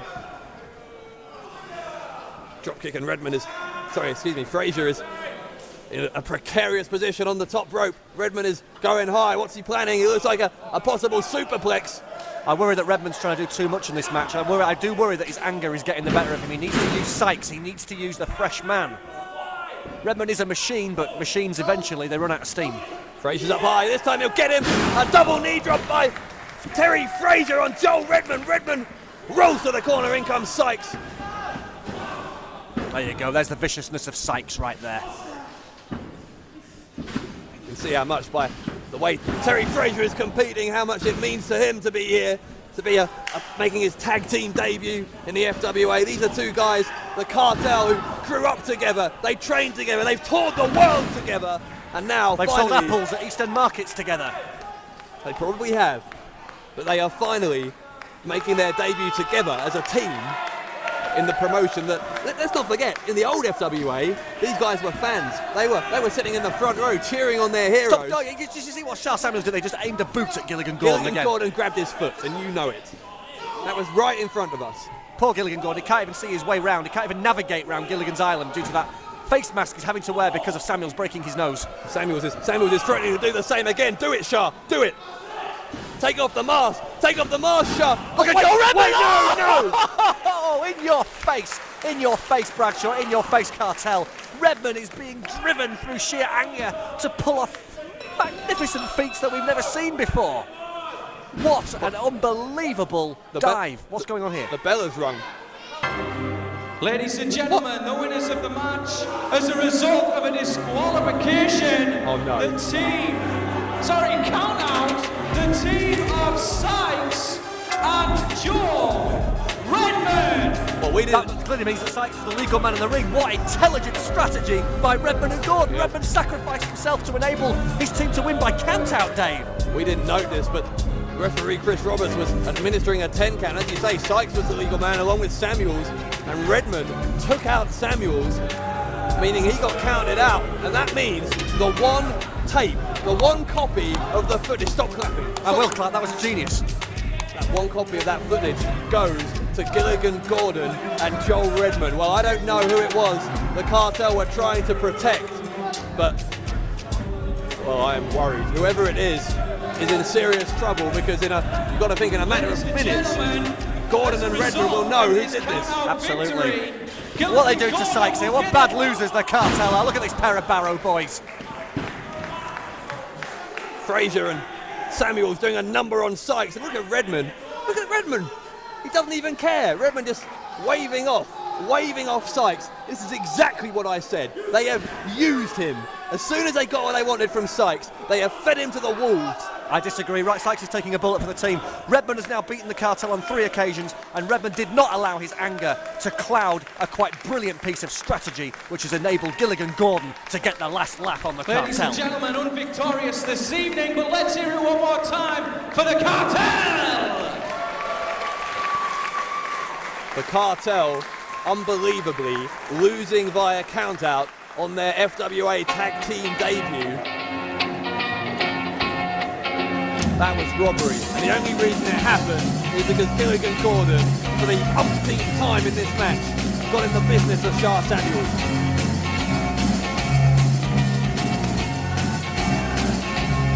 Whoever it is who was responsible for that audio error in Rockstar had best to be protected, because Joel Redman, whoever you are, is coming for you.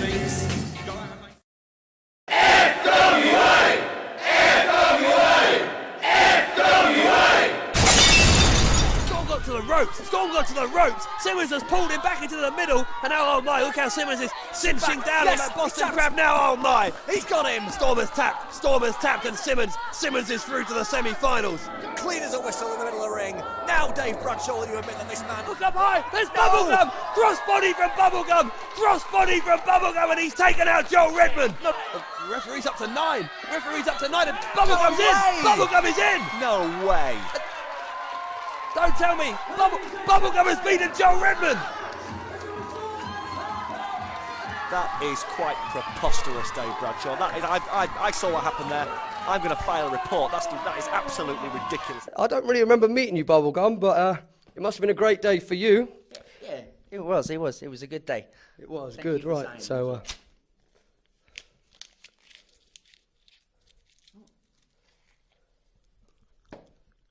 and come November 29th, Bubblegum, at Hotwired, I'm going to chew you up and spit you out. Just like Bubblegum. So, Bubblegum, last time we saw you, you were being disrespectfully spat at by Andrew Simmons, and now you're just a short time away from your FWA World Heavyweight title semi-final. But going into that match, how do you feel having been disrespected? That you just answered it. I feel disrespected. You know, going into this, I was always the underdog. I went through 2 tough challenges with, you know, Big Dave Morales, Joel Redman, and then I was getting a chance to wrestle, you know, one of my heroes, Andy Simmons. And, you know, people always said, you know, you should never really meet your heroes because he might disappoint you. And to me, I was actually really looking forward to wrestling Andy. But like everyone's seen, and what you saw was, he spat at me. And I'm not taking it anymore. I've always been picked on throughout my career in wrestling, and I'm not going to take it anymore. Because at Hotwired, Andy Simmons is going to be a different ball game, new Bubblegum, and you're going to have your bubble burst.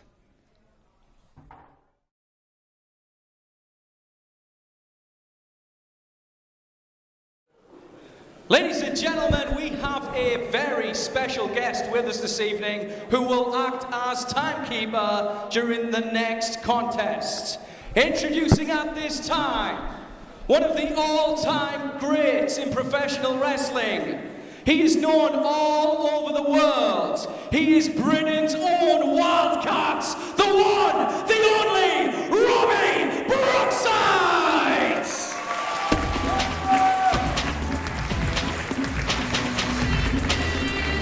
Robbie Brookside, the Liverpool lad, and a legend in British wrestling, is going to act as timekeeper for this World Heavyweight Championship Tournament semi-final. I can't believe they've invited Robbie Brookside back with open arms to the FWA. Just like Martin Stone, he was one of the reasons why the FWA went out of business in the first place, interfering in the match that caused the FWA to close down. And yet they invite him back? What are they thinking? I'm wondering why they invited you back. Ladies and gentlemen, I have one more thing to say about it is a Brookside. singles match Liverpool set for 2, 1 Everton fall, 0. and this is a semi-final match in the FWA Heavyweight Championship Tournament.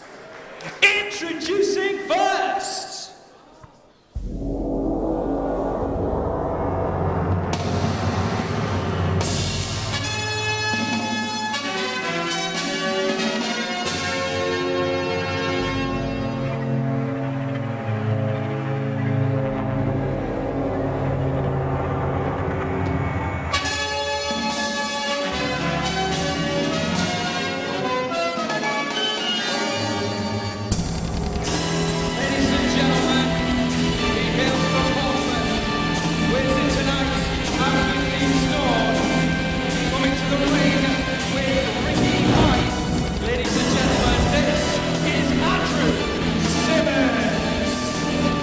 He earned the respect of wrestling fans around the country in the original FWA when he was the original underdog in the company. But now, Andrew Simmons, the abused, has become the abuser. Simmons has a real chip on his shoulder, and he is taking it out on Bubblegum. The all-time great Andrew Simmons with his associate Ricky Hype. This is semi-final time, Dave. We're down to 4 in the World Title Tournament. I'm excited.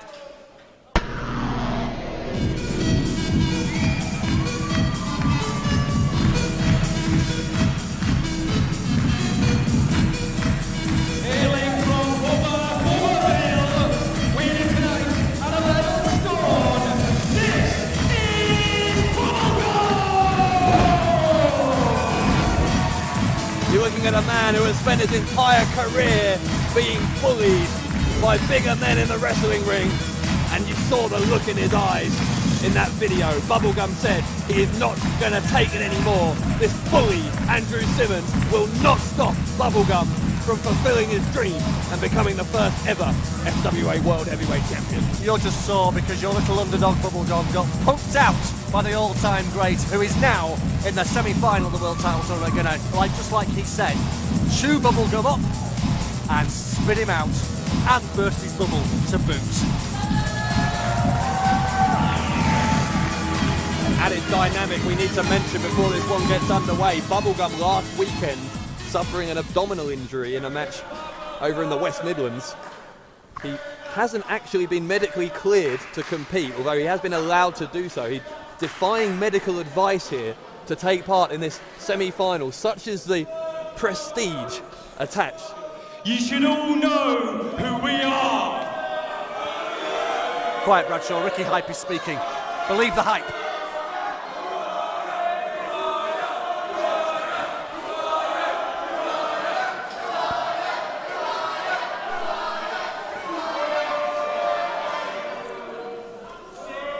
The more you speak, the slower it'll go. Now pipe down. To my right side, this is the all-time great Andrew Simmons. Are you bowing down? He's an all-time great, Dave. Tonight, of course I'm bowing down. Bubblegum gets the privilege to wrestle with the all-time great. You are such a sycophant. Them's fighting words in Morecambe. You may think it's a coincidence that you have injured your abdominal muscles. But it's not a coincidence, because Andrew and I have had a premonition for the last 3 weeks leading up to tonight. You see, it was our destiny for the all-time great to become the new heavyweight champion. Mark Sloan, the premonition is because Mark Sloan's van broke down. Jonny Storm injured his back, and Bubblegum has hurt his stomach. So we're going to give you the opportunity tonight to lose gracefully to the all-time great. And we're not going to let Andrew become like Robbie Brookside and be washed up.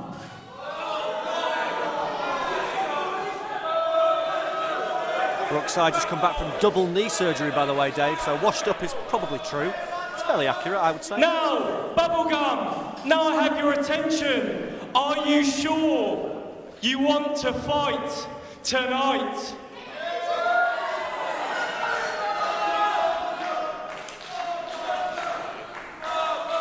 I have never been more sure what an answer will be in my life. Bubblegum is not backing down from these two folks. I'll repeat, are you really sure you want to fight tonight? Well, nor should he back down, Dave. It's the semi-finals of the World Title Tournament. What an opportunity for the young man. There shouldn't be any doubt at all. Tear in his stomach or no tear in his stomach.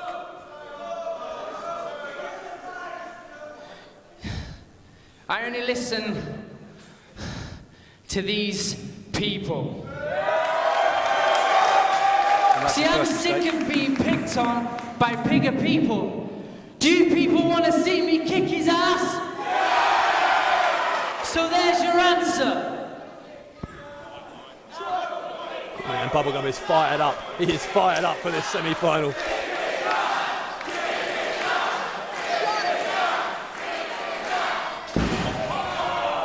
Hype spitting in the face of Bubblegum. This one underway as Simmons with a cheap shot to get it started. No surprise there. Sends Bubblegum to the ropes. Drops him hard on his back. And that will also jar that injured stomach. That rectus abdominis tear that we were talking about that Bubblegum suffered in a match just recently. And Simmons, we know, like Ricky Hype was alluding to before, he almost beat him straight away. It was almost a record pin there from Andrew Simmons. We know that Simmons, unlike Derice Coffie, he will capitalise on injury. We saw it with Johnny Storm at Carpe Diem. He meticulously picked apart Johnny Storm's injured lower back until he made him tap out to the Boston Crab. And he will do the same with Bubblegum's stomach problem. That remains to be seen. Bubblegum has had an incredible route to the final. He's beaten Dave Morales, he's beaten Joel Redman, but this could be the highest mountain of all to climb. You saw the force with which Simmons just threw him into the corner, and Bubblegum clutching his stomach, clutching that injured abdominal area.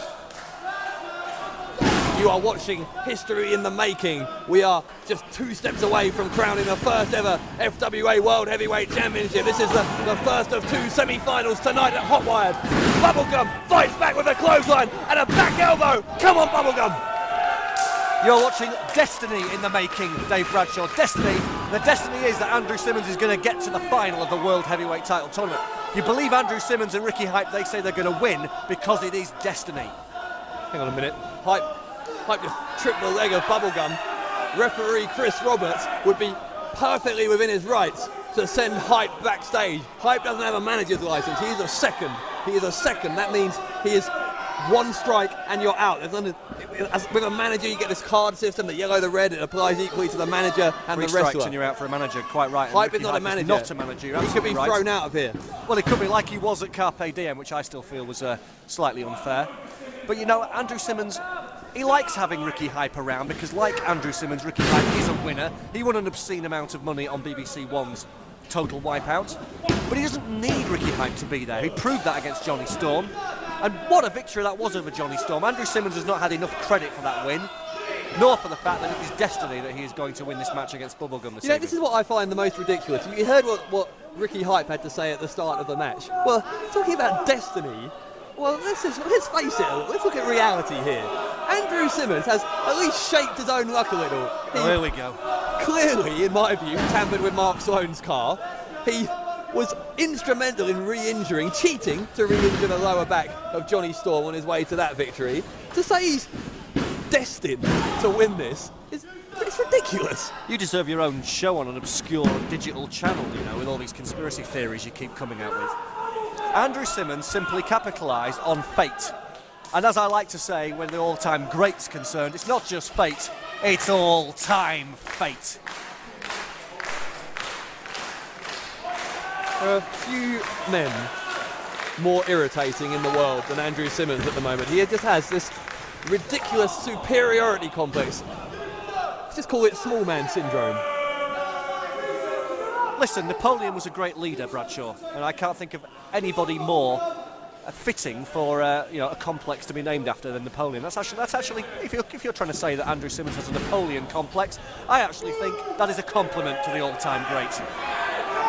Did Napoleon wear platform shoes? He was a great leader, and Andrew Simmons is a leader of men. Hang on, look behind. Referee, turn round. Hype is attacking Bubblegum.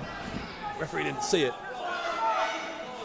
Hype could have been thrown out of here on 2 or 3 occasions already. 1, 2. Oh. This is Bubblegum fighting for the match of his life, and he is injured and fighting a 2-on-1 situation. This is crazy. This is the end of Bubblegum's improbable World Heavyweight title run.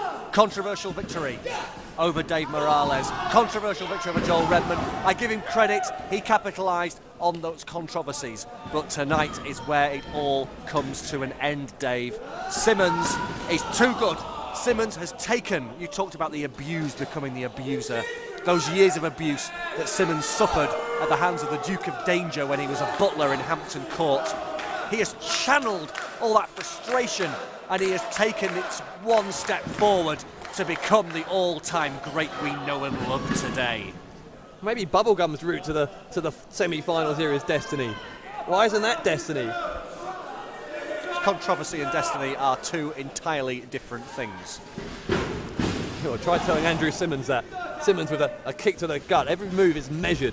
Look at him. He's just trying to take apart that injury, possibly do some flip. serious damage. He won't have the same ability to pull him down with a sunset flip, though, with a stomach injury. And every move that Bubblegum hits, even hitting that beautiful kick there, he lands on his ribs, he lands on the stomach. Look, he's immediately favouring it, Dave. He's not the same man. Bubblegum with a flying forearm and... Is he going for the body press? He may be. This is how he beat Morales. This is how he beat Redman as well. And and he landed right on the stomach, Dave. What a beautiful move by Simmons. Bubblegum had to go for the body press too early because he knows he doesn't have that much time due to the injury. And he went for it too early, definitely. It's like picking a little bit of bubblegum off the floor. How gullible. How gullible. How public-minded of is Chris Roberts. This is disgusting. That's just being tidy. There's too many litter bugs here in Nottingham, you know. Ricky Hype setting an example. You know, Andrew Simmons added to a list of great achievements, all those great achievements I've listed on previous FWA shows, with his recent biggest achievement to date. Do you know what that was, Dave? What? Ripping up Bubblegum's autograph of him and then throwing it in his face. That is another great achievement, what makes him an all-time great. You know, they say never meet your heroes. That's what Bubblegum said, is that right? Yeah. You'll see why after he's met Simmons. Bubblegum, as you say, he was a fan back in the day as well in the old FWA. He got autographs of some of the greats, including Simmons, who was, as I said before, very popular at the time. And now he's shown his true colours, and they're not pretty. Do you know the same thing happened to famous wrestling journalist Bill Apter? He met his hero. Who was that? Dare I ask? That would be me, Greg the Truth Lambert. And just like Andrew Simmons did to Bubblegum, I punked out Bill Apter. Only I did it in front of 3,500 people in the Coventry Sky Dome, Dave. I think we've already established that you're no one's hero. Bubblegum is going high and... It's a body press. And he landed, but I don't think he quite timed it right, Bubblegum. I think he landed hard on that stomach. He might actually have hurt himself more than he hurt Simmons and Hype there. Well, they're over the other side of the ring to where we are. I can't see how Bubblegum has landed, but it can't have been pretty. It looked like a heavy, heavy landing. I heard a thud, Dave. Let's not forget, though, it was a crossbody like this to the outside that allowed Bubblegum to beat Joel Redman. Will lightning strike twice tonight at Hotwired? You don't think he could possibly beat Simmons back in the ring like he did Redman? Surely. I don't believe it. Bubblegum's on his feet, Dave. Bubblegum's in. Bubblegum's in. I do not believe this. Surely not. It's going to happen again. It's going to happen again. And Hype rolled him in. Well, that is controversial. What is Roberts going to do about that? Send him out. I have to admit, I don't know whether that was entirely legal, but Roberts seems happy with the situation. Now look.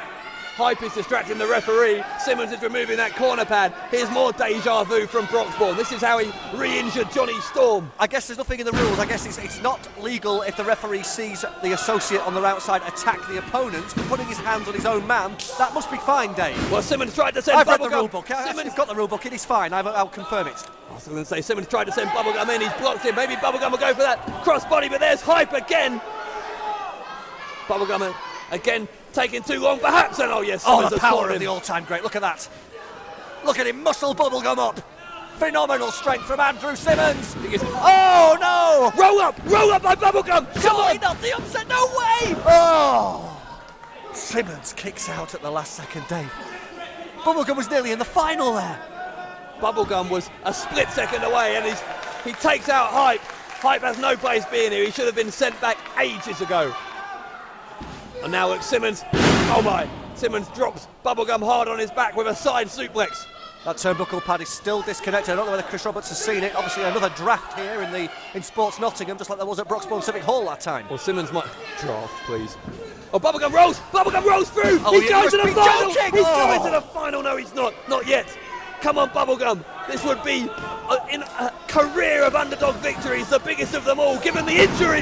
Bubblegum, running kick, this time, no, I don't believe it, he kicked out again. That was the sugar rush kick from Bubblegum. What heart, what unbelievable desire from the man from Hubba Bubberville. Population 1, but I tell you what, Dave, if Bubblegum pulls this off, even I will give him credit. With the injury, with all the adversity he's had to overcome, I can't believe he nearly beat the all-time great on not 1, not 2, but 3 occasions he got the 2 count, nearly the 3.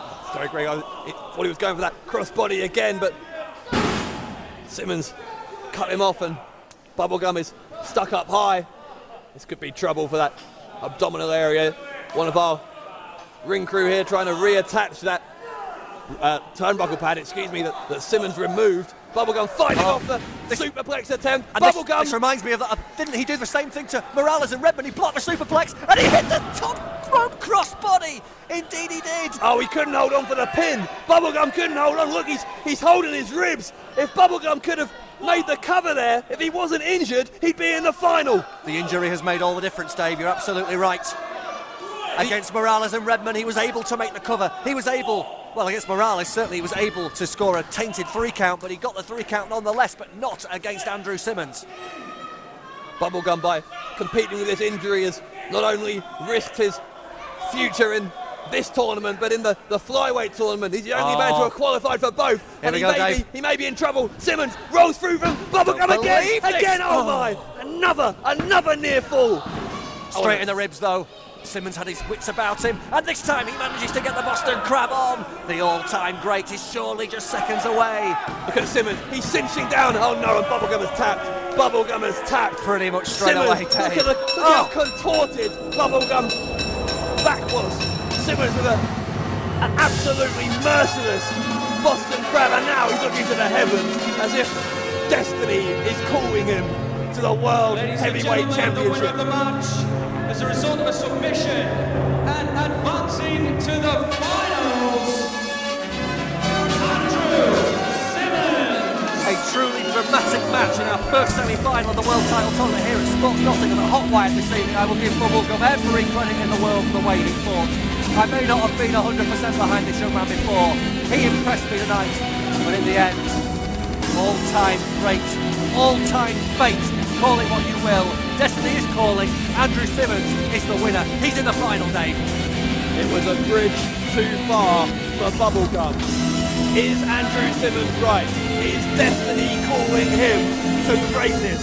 We will find out in Broxbourne on the 13th of February when Andrew Simmons will compete for a place in wrestling history in the final of the World Heavyweight Championship Tournament.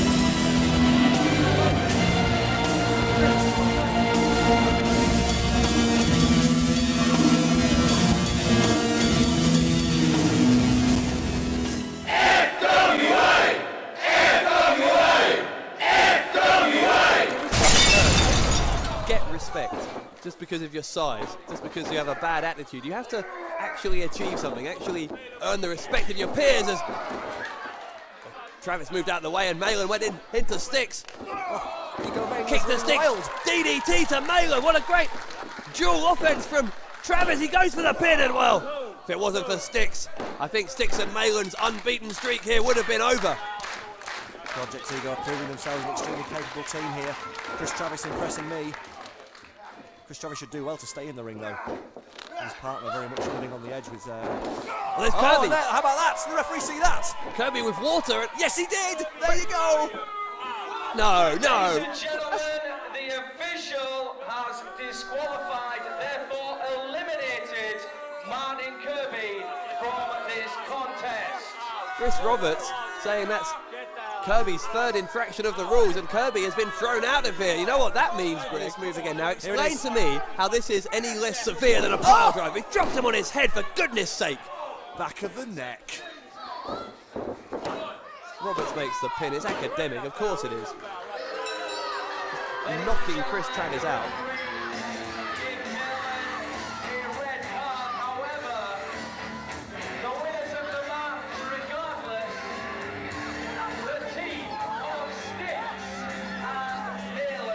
And further. So this is what I said about Stixx and Malen. They just love to beat people up. Relentless, merciless bullies. And they're going for this move again. You can end a career here, for pity's sake. Here comes Kirby. That's what you call a fragile ego right there. Yeah, Stixx and Malen aren't so brave when it's a 2-on-2 situation, are they? I want a rematch against Stixx and Malen, and I promise you, Greg, next time we're here in Broxbourne or wherever these two teams meet, it could be a very different outcome.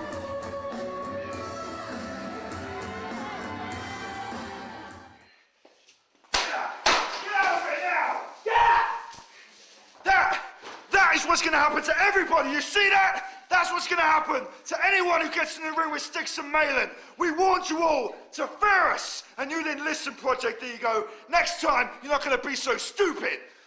Chris Travis, Project Ego, you know that for a fact. We did exactly what we said we was going to do, put you on the critical list. And any other teams out there, anybody at all, no matter how big or how small you are, come and step up to us in that ring and we'll put you in critical condition. Let's get out of it now.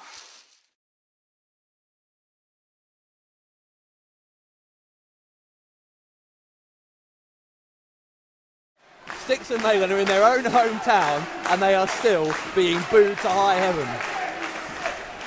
Obviously these Nottingham fans like the 80s, which is why they're probably cheering retro pop. I've been Nottingham Forest were actually quite good in the 80s, Dave, not that you remember. Yeah, before my time. The reflex is a lonely child, as Duran Duran once said, and so is Dave Rain. Duran Duran, they're another ancient rock band that I'm sure you're into. Flying Ryan is waiting for Dave Rain, and I'm looking forward to this developing showdown between these two teams, Retro Pop and the Daredevil Dragons, two of the most exciting teams in the country. Both stars of FWA unsigned, both, I guess, graduating to the main show based on how good their performances have been in those shows. Absolutely, Dave Rain, I mean, he scored a massive upset by getting to the last 8 of the World Title Tournament. He won a 3-way match at Revolution Begins in singles competition, and Retro Pop also did extremely well at the very first unsigned FWA show back in August, qualifying for a match against Stixx and Malen, which unfortunately they lost quite considerably due to a move which, judging by and some comments made by Paul Malen recently, has become known as the critical condition. That is exactly what Stixx and Malen do to opponents. They put them in critical condition, Dave. Fine, Ryan goes for a moonsault, and we'll talk more about that move in a second because I still have some serious issues with it. I don't want to harp on about this, but to me, as I said last month, this is nothing more than a pile driver, that move. The pile driver is banned. Dumping someone on their head is banned in the FWA, and yet Stixx and Malen, for some absurd reason, are able to continue delivering that move month after month.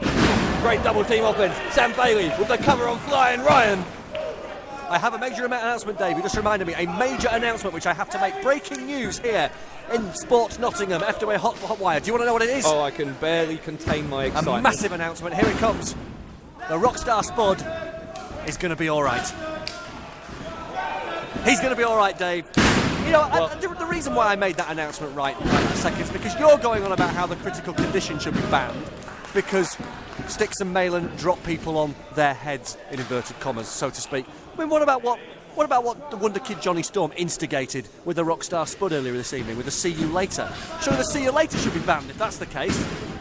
He dropped the Rockstar out of his head, and the Rockstar's been taken to hospital, thankfully only suffering a stinger. He is a singer. A singer suffered a stinger. That was hard to say.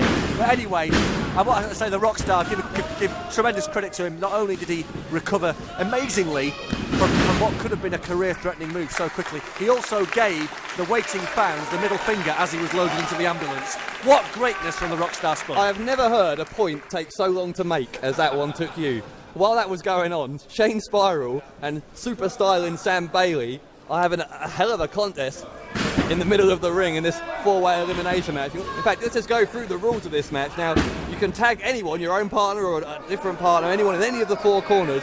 Once one member of your team is pinned, you are eliminated and sent to the back. That continues until one team is left standing. Those are the rules we're playing by in this 4-way as Sam Bailey attacks Malen. Is that a tag? What a way of making a tag by super styling there. Well, Malen's been avoiding the tag as long as he possibly can, and Malen he is such a weasel. I'm sorry. He's discombobulated is what he is. He's just the guy who just uses Stixx to do all his dirty work. He'll put the boot in when someone's down, but he doesn't want to be tagged in a fair fight, and he was almost eliminated. The undefeated streak nearly came to an end right there. Well, this is the thing. This is why this match, I think, is slightly unfair, Dave, because, you know, Project Ego, Daredevil Dragons and Retropop, they all remember being put on the critical list, being put in critical condition. They're just going to gang up on Stixx and Malen. That's what we're seeing so far.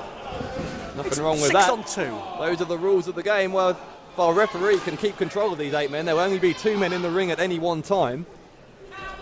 It's a fair fight by my book.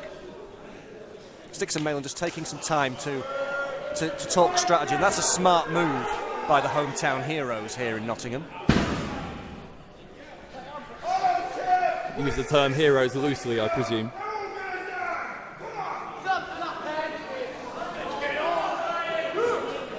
Now here's a size mismatch right here. Heavyweight House of Pain Stixx versus Flying Ryan. A rookie in his first year of competition, and he's in there against a real powerhouse, as you say. Stixx. Oh, there's just a quick example of the power that Stixx can bring in. Look at this, Bailey not intimidated. He wants straight in. He wants a piece of Stixx after what Stixx and his buddy did to Dave Drain. Perfect example there, like you say, of the fact that any team can tag in and out at any one time. But again, the size advantage is very much with Stixx here. Bailey, another one of those hot prospects in the UK. He was the champion of Future Shock Wrestling, one of the great training schools here in Britain until very recently. That's right. Lost the title to, well, amazingly enough, a man who used to be the Heavyweight House of Pain Stixx's boss, Alex Shane. Indeed, former British heavyweight champion. And he taught so much to Stixx, and still teaches him today, and you can just see a lot of Alex Shane's poise and Alex Shane's methodical way of breaking down opponents in the arsenal of Stixx. Yeah, you can see a lot of Alex Shane's ethical code in Stixx as well. But have you not read the Show Stealer's Guide to Pro Wrestling? It should be the book of the year. It's essential Christmas reading. You got a free copy, did you? I'm a journalist. You and Shane are big buddies. I assisted in proofreading it.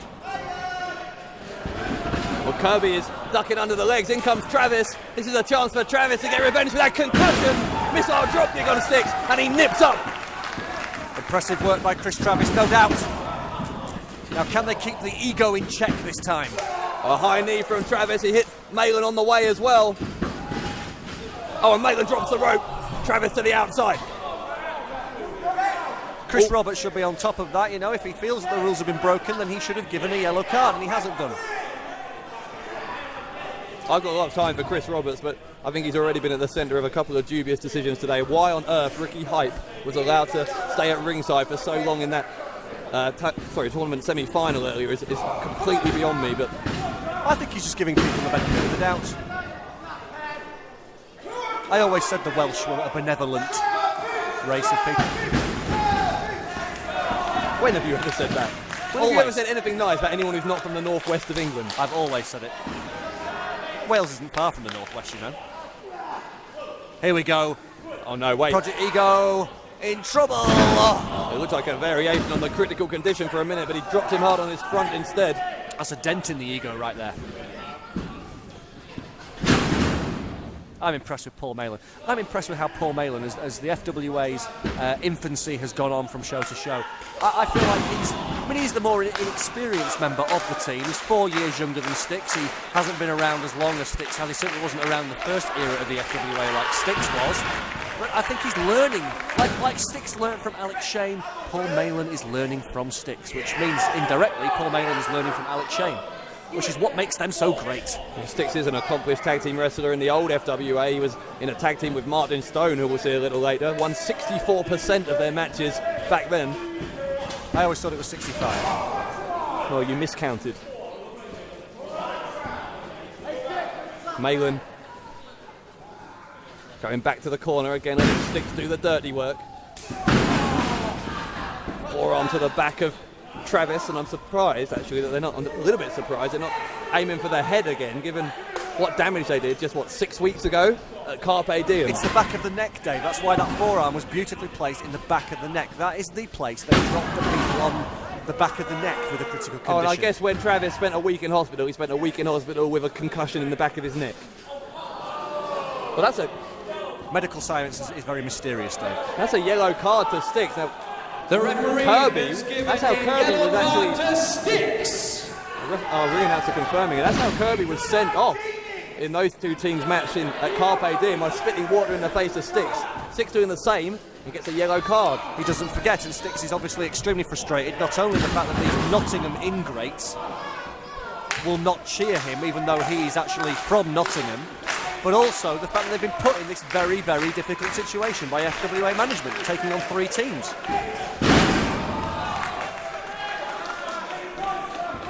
How can you feel sympathy for Stixx and Malen?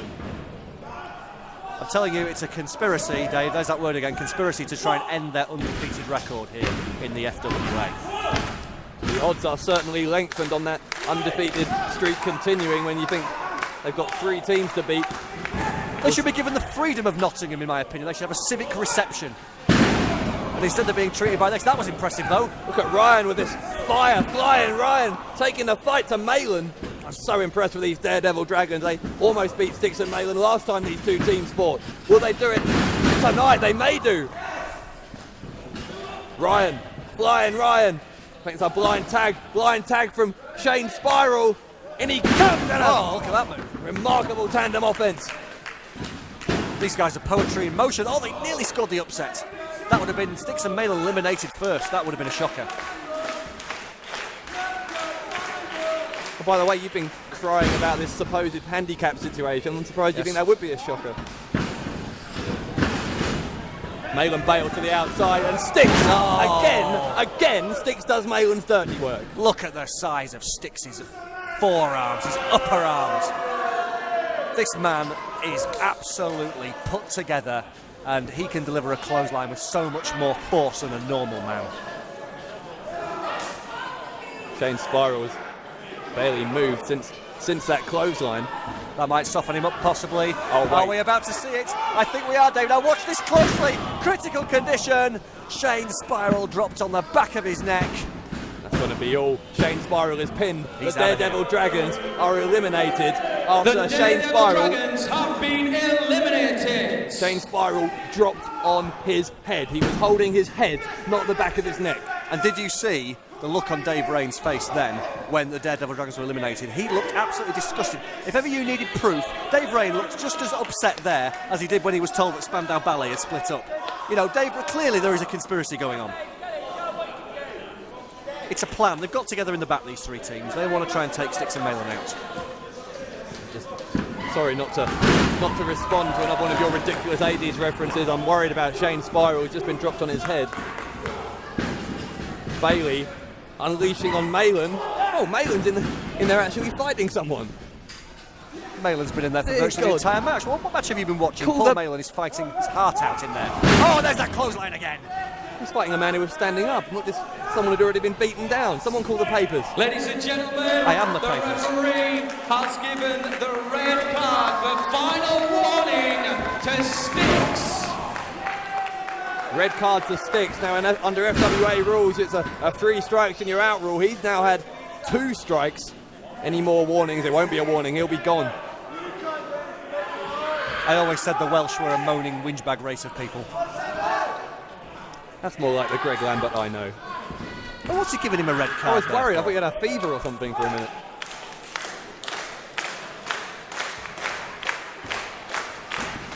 Dave Rain trying to get the crowd behind his tag partner, Sam Bailey, as Malen goes in hard with the knee. I never really quite understand why Sam Bailey has his hair in an afro. Surely that's more 70s than 80s. Maybe they're just trying to cover 2 decades at the same time. It's retro, still retro. Nothing retro about the in-ring style of Bailey, though. He's real prospect to be a future champion here in the FWA. The referee has given a yellow card to Malen. Malen gets a yellow card. These guys are in danger if they're both disqualified. They could cost themselves their undefeated streak. Well, they're racking up more yellow cards here than the Notts County football team. Somebody call Sven. Sven would have something to say about this. He's probably in Hooters bar down the road, though. We'll have to get him out of there. Behave yourself. Sven-Goran Eriksson, of course, now heavily involved with Notts County Football Club, where we are pleased to be tonight for Hotwired. You're watching the FWA. This is a fatal four-way, well, it's an elimination four-way tag match between four of the hottest teams in Britain today. The Daredevil Dragons already eliminated. Now Malen taking the fight to Sam Bailey. Absolutely, it's already been fatal. It's definitely been a fatal four-way for the Daredevil Dragons, and I think it will be for Retro Pop shortly too. Stixx tagged back in. Great teamwork we're seeing here, Dave, from Stixx and Malen. You must surely give them credit for that. Well, yeah, I was going to say, you would think in this kind of match it's beneficial to spend as little time in the ring as you can, but when they're able to deliver a beating, they can't resist. Red card to Malen, his final warning. Now Malen's on a red card. Either man, if Stixx or Malen breaks the rules again, they'll both be out. Look at this from Bailey. He's taken them both on. Bailey! Oh no, no, no, no, no, no, no! Oh, what a critical condition that was. From nowhere, they countered. Bailey is out cold. Bailey is out cold. Stixx with the cover, and it's academic. Fantastic. They are overcoming the odds here, Dave. Ladies and gentlemen, racking up more cards than a Hallmark convention, but even so, they've eliminated two teams now. We're down to Stixx and Malen versus Project Ego. Well, this is where we were last month in Broxbourne. Project Ego against Stixx and Malen, and there is some serious unfinished business between these two teams. Sam Bailey is looking groggy at best as he's rolled out of there. I'll tell you what, though, Stixx and Malen, they may have ploughed through both the Daredevil Dragons and Retro Pop. But look at Dave Ray. What's Dave Ray doing? Not the bot. No, I thought we were going to see the Bosch combo. This is not allowed. They've been eliminated. The Bosch combo. Retro Pop have been eliminated. Bailey has been dropped on his head, and Rain is not taking it. Rain has he's already felt that critical condition, and he's had enough. He wants revenge on Stixx and Malen finally stopped him from delivering a beatdown on Stixx of all people. Disgraceful. Dave Rain, it's plain, he has no grounds to complain, and it's about time that Stixx and Malen made him taste critical condition too. Oh no, don't do this. Don't allow this. This is perfectly fair. Dave Rain. Oh! Bear in mind how often he was dropped on his neck by Jonny Moss at Carpe Diem. And ladies and just gentlemen, happened again. Stixx has been disqualified. Yes! Quite right. But this match. Dave Rain's the one who interfered, Dave. Dave Rain interfered, but Stixx dropped him on his head. Stixx dropped Dave Rain on his head, and he had no reason to do so. Absolutely none. Where's Sven? This is more robbery than when we got knocked out on penalties in the World Cup. Stixx is out of here, and you know what that means? I said about how what goes around comes around. Last month in Broxbourne, Stixx and Malen delivering a 2-on-1 beating to Chris Travis after Kirby disqualified.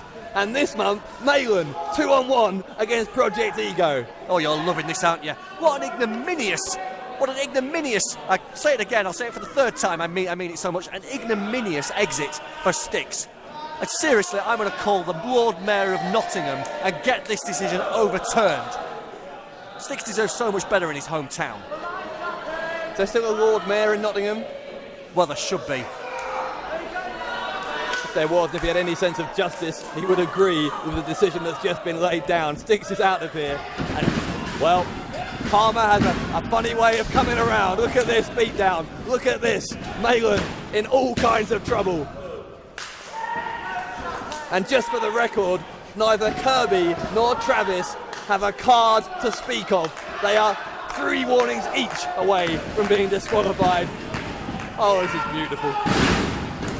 Well, you're loving this, aren't you, Dave Bradshaw? Stixx and Malen fight the odds. They take out the Daredevil Dragons with critical condition. They take out Retro Pop with critical condition. Dave Rain then refuses to actually be a good sport. You know, you're going about how Retro Pop are always play by the rules. We didn't see it there. And all Stixx and Malen did was they put him in critical condition, which was the right thing to do. And now Malen's fighting on his own. And you're loving it. I don't understand you, Bradshaw. I think Travis has gone to the outside to take out Stixx, I think, and Kirby now is fighting Malen. Kirby goes up high, rolls Stixx through. And that neck breaker from Martin Kirby. Got the cover. Will Project Ego end the streak? Oh, no, they won't. I'll tell you what, if Malen pulls this off, it's a bigger achievement than when Nottingham Forest won the European Cup. Forest won the cup twice, in fact. Project Ego will settle for just one win against Malen. It's got to be moments away. 2-on-1 here. Oh, Project Ego, sickening human beings. Look at them. Oh, they're just revelling in this unfair situation. The referee has given a yellow card to Martin Kirby. Well, Kirby needs to be careful. He was in there for too long with that double team. Here comes Stixx. Stixx has got a chain. Stixx has a chain. And that's an instant disqualification. No cards involved there.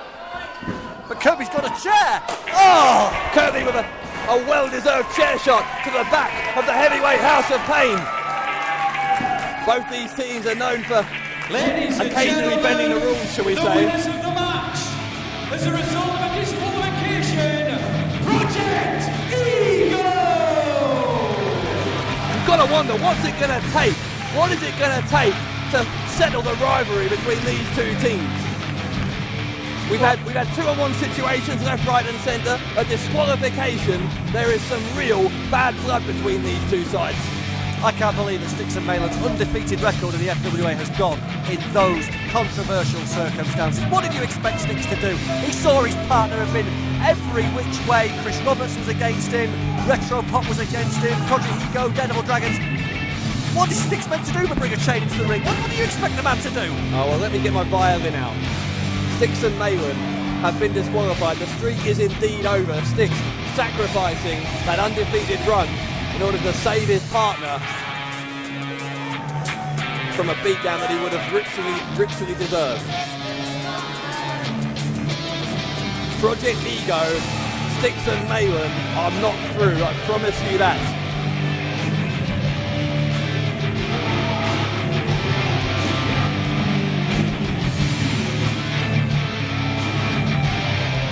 Well, we've heard such big things about what to expect from these two Northerners.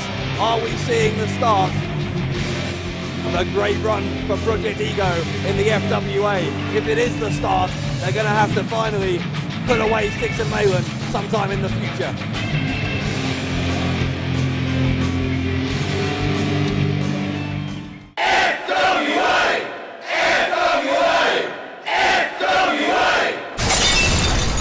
Winning streak. 20-month winning streak. A kick to the face from As a see you later. No. This is how they beat them last month. Sabre, go for the pin, Zack. He does. What? I think Tommy Stevens is saying Sabre Jr. is not the legal man. Oh, that's where being a rule stickler and a moaning whingeback can pay dividends. Oh, there's a teenage kick, Dave. Oh, my. He's taken his head off. He's taken Zack Sabre Jr.'s head off. And oh, get in there. Hayes picks up the win. Stop crying your heart out, Dave Bradshaw. What a victory for Northern Exposure. Okay, you've got a match with Zack Sabre Jr. at Hotwired. How are you feeling about that? You see, at the last FWA show, my tag team partner, CJ Banks, beat you, Marty Scurll. And at FWA Hotwired, I'm going to beat you, Zack Sabre Jr. And not only are we going to prove that we're the best singles wrestlers in FWA, but we are the best tag team. Come on.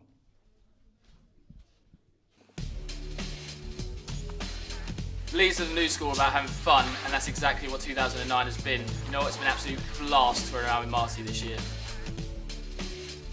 Past year, Leaders have become arguably the top tag team in the country. We've won championships, we've gone unbeaten for 14 months. But I'm a big enough man to say that myself and Marty underestimated Northern Exposure at Carpe Diem. But it's a good thing, because now we've won all. Joey Hayes, when you kicked me in the head, you reminded me who I was in the ring with. For November 29th at Hotwired, I'm going to remind you who you're in the ring with.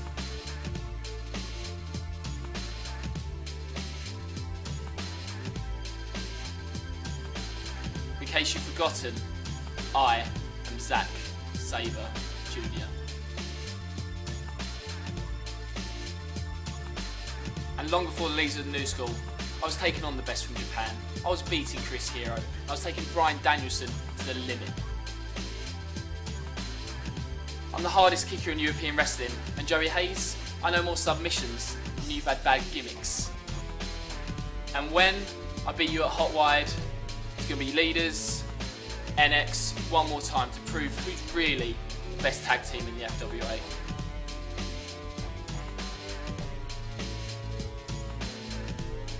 And Joey, I've got one last question. How are you going to make a tag when I've broken your arm?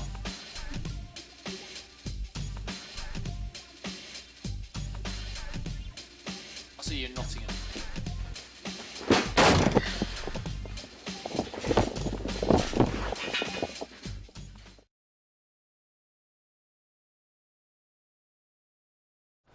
It is now time for the special challenge match.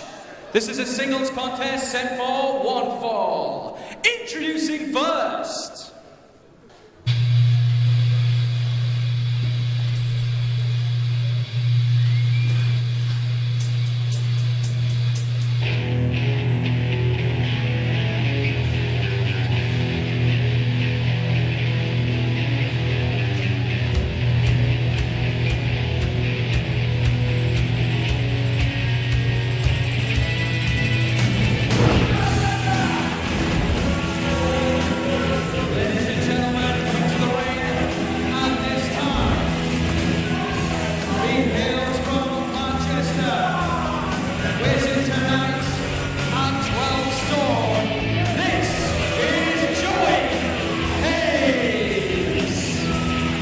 Joey Hayes, I tell you what, if Joey Hayes needed inspiration for this match, not that he does, he should just have watched the footage of what Zack Sabre Jr. had to say.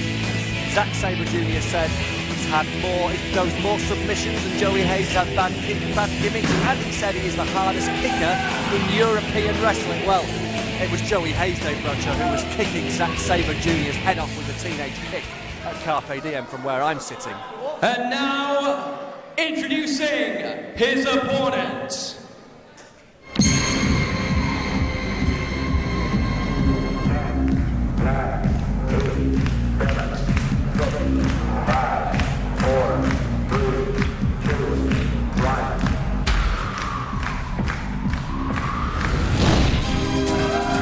Hailing from Canterbury, Kent, also weighing in tonight at 12 stone. This is Zack Sabre Jr. Great, you can say what you like. The facts speak for themselves, and you heard them straight from the horse's mouth. Zack Sabre Jr. has wrestled all over Europe. He has beaten Chris Hero, taken Bryan Danielson to the limit. He is a hell of a force to be reckoned with, and this is going to be a hell of a North versus South singles match. I don't disagree with you, Dave. Zack Sabre Jr. has impressive credentials, there's no doubt about it, and I am looking forward to this match. I'll tell you why I'm looking forward to this match, because you're right. It is North versus South. Bragging rights are on the line between two of the very best young stars in British wrestling, and I'm looking for my boy Joey Hayes to make a statement on behalf of the North. This is more than just a North versus South thing, though. Let's not forget, this is part of an ongoing rivalry between Zack Sabre Jr.'s team, the leaders of the new school, and Hayes' team, Northern Exposure. They are at one win apiece in tag team competition, but after NX won that second match, Hayes said they're not going to have a third match unless Sabre Jr. can beat him in the middle of the ring here at Hotwired. Blocking up, Sabre Jr. applies the waist lock, rear waist lock, into a wrist lock from Hayes. This is going to be a tremendous, excuse me, but a tremendous battle of technical wrestling skills you're going to see here, Dave. And already they're jockeying for position. This match could go a long time, you know. We've seen two tremendously conditioned athletes. We could be talking about a 20, 30, maybe a 40-minute match here. What's interesting, when I was listening to the ring announcements there, is how well matched these two are. They're both similar age. They both weigh 12 stone today. And they both kind of come from parallel sort of backgrounds from different ends of the country. Joey Hayes making his name up in Garage Pro Wrestling in the Northwest. And in the XWA too. Absolutely. Sabre Jr. trained down in Kent at Hammerlock Wrestling. Joey Hayes, without a doubt, has more experience as a tag team. I mean, he formed a very successful tag team in the old FWA and XWA with Declan O'Connor, the Manchester Massive, and now has moved on to form a tag team with CJ Banks as Northern Exposure. Zack Sabre Jr., though, as he alluded to in his footage earlier, he made his name as a singles wrestler. So Zack Sabre Jr., before he became a tag team wrestler, made his name as a singles wrestler. That you would have thought would give him the advantage this evening, but psychologically, we talked about it with El Ligero earlier, about him coming back psychologically from a bad shoulder. What kind of effect is it going to have? How is it going to play on Zack Sabre Jr.'s mind, the fact he got kicked in the head and beaten by Joey Hayes? Well, listen, let's not take away any of Sabre Jr.'s tag team credentials. In the leaders, you're talking about a team who, until NX beat them in Broxbourne, had been unbeaten in any promotion in the UK or indeed around Europe for 14 months. Sabre Jr. is just as good at tag team wrestling as he is at singles, but you're right, both of these guys, great singles wrestlers, especially Sabre Jr., based on his record. This is going to be such a close match, and just an ongoing part of such a competitive, fiercely competitive rivalry. You have no idea how much Joey Hayes wants to win this match this evening. He realises the importance of this. I've spoken to him at great length about it. We've discussed various different strategies that can be used to counter some of Zack Sabre Jr.'s more formidable moves. And Joey Hayes realises that this is a chance for him tonight to, not only, this actually transcends the rivalry between the leaders and NX. He can make a really big statement and actually propel himself into singles title contention here in the FWA if he beats Zack Sabre Jr. Well, Sabre's going for that cross arm breaker. Sabre goes for the arm breaker. We talked about this. That's it. Hayes wriggling as fast as he possibly could. That bottom rope. Use those long legs that God gave you, Joey. That's what we were talking about, getting to the ropes if he tries to put on that lethal cross arm breaker. If Sabre had managed to hyperextend that elbow, Hayes would have had nowhere to go. He would have had to tap. You can see Sabre Jr. continuing to soften up that left arm. You can tell what he's thinking. He wants to get a tap-out win. Do you think Zack Sabre Jr. made a mistake, Dave, when he admitted that he and Marty Scurll, or whatever his name is, Marty Scurll and Zack Sabre Jr. took Northern Exposure lightly at Carpe Diem? Do you think that's a psychological error to admit weakness to your foe? I don't know. I mean, undoubtedly they did underestimate them. I mean, the leaders of the new school clearly dominated the first tag match between these two teams, and it wasn't the case in Broxbourne, but regardless of whether it was an error to admit it, I promise you this, Sabre Jr. is not underestimating Joey Hayes here tonight. That was one of the most serious interviews I've ever seen Zack Sabre Jr. do. I'll give you that, absolutely. The way he booted the camera as well, no doubt causing thousands of pounds worth of damage. I hope that the poor cameraman sent him a bill, but anyway, that's beside the point. At least it showed aggression and intensity on behalf of Zack Sabre Jr. You're right, I don't think he's going to take Joey Hayes lightly tonight. No, he won't after that. Double stomp to the gut from Joey Hayes. Hayes will go for the cover. He's just seen how badly hurt Sabre Jr. is and only just escaped. I'll tell you what I do take issue with, though, with Zack Sabre Jr. You know, he was talking about his career with the leaders. He said it was a blast. That's not how you say the word. Up north, you say blast, not blast. Speak the Queen's English, Sabre Jr. I think the Queen would say blast, wouldn't she? She's a Londoner. Hayes with the cover again. He's pushing that forearm into the face, adding to the pain to Sabre Jr. And to a point, you are right again to a certain degree. I'll give you that. Sabre Jr. had been, I guess, living the dream, if you want to call it that, with Marty Scurll for 14 months, and he was rudely awakened with that kick that ended that winning streak. He was rudely awakened there by that snap suplex from Joey Hayes too.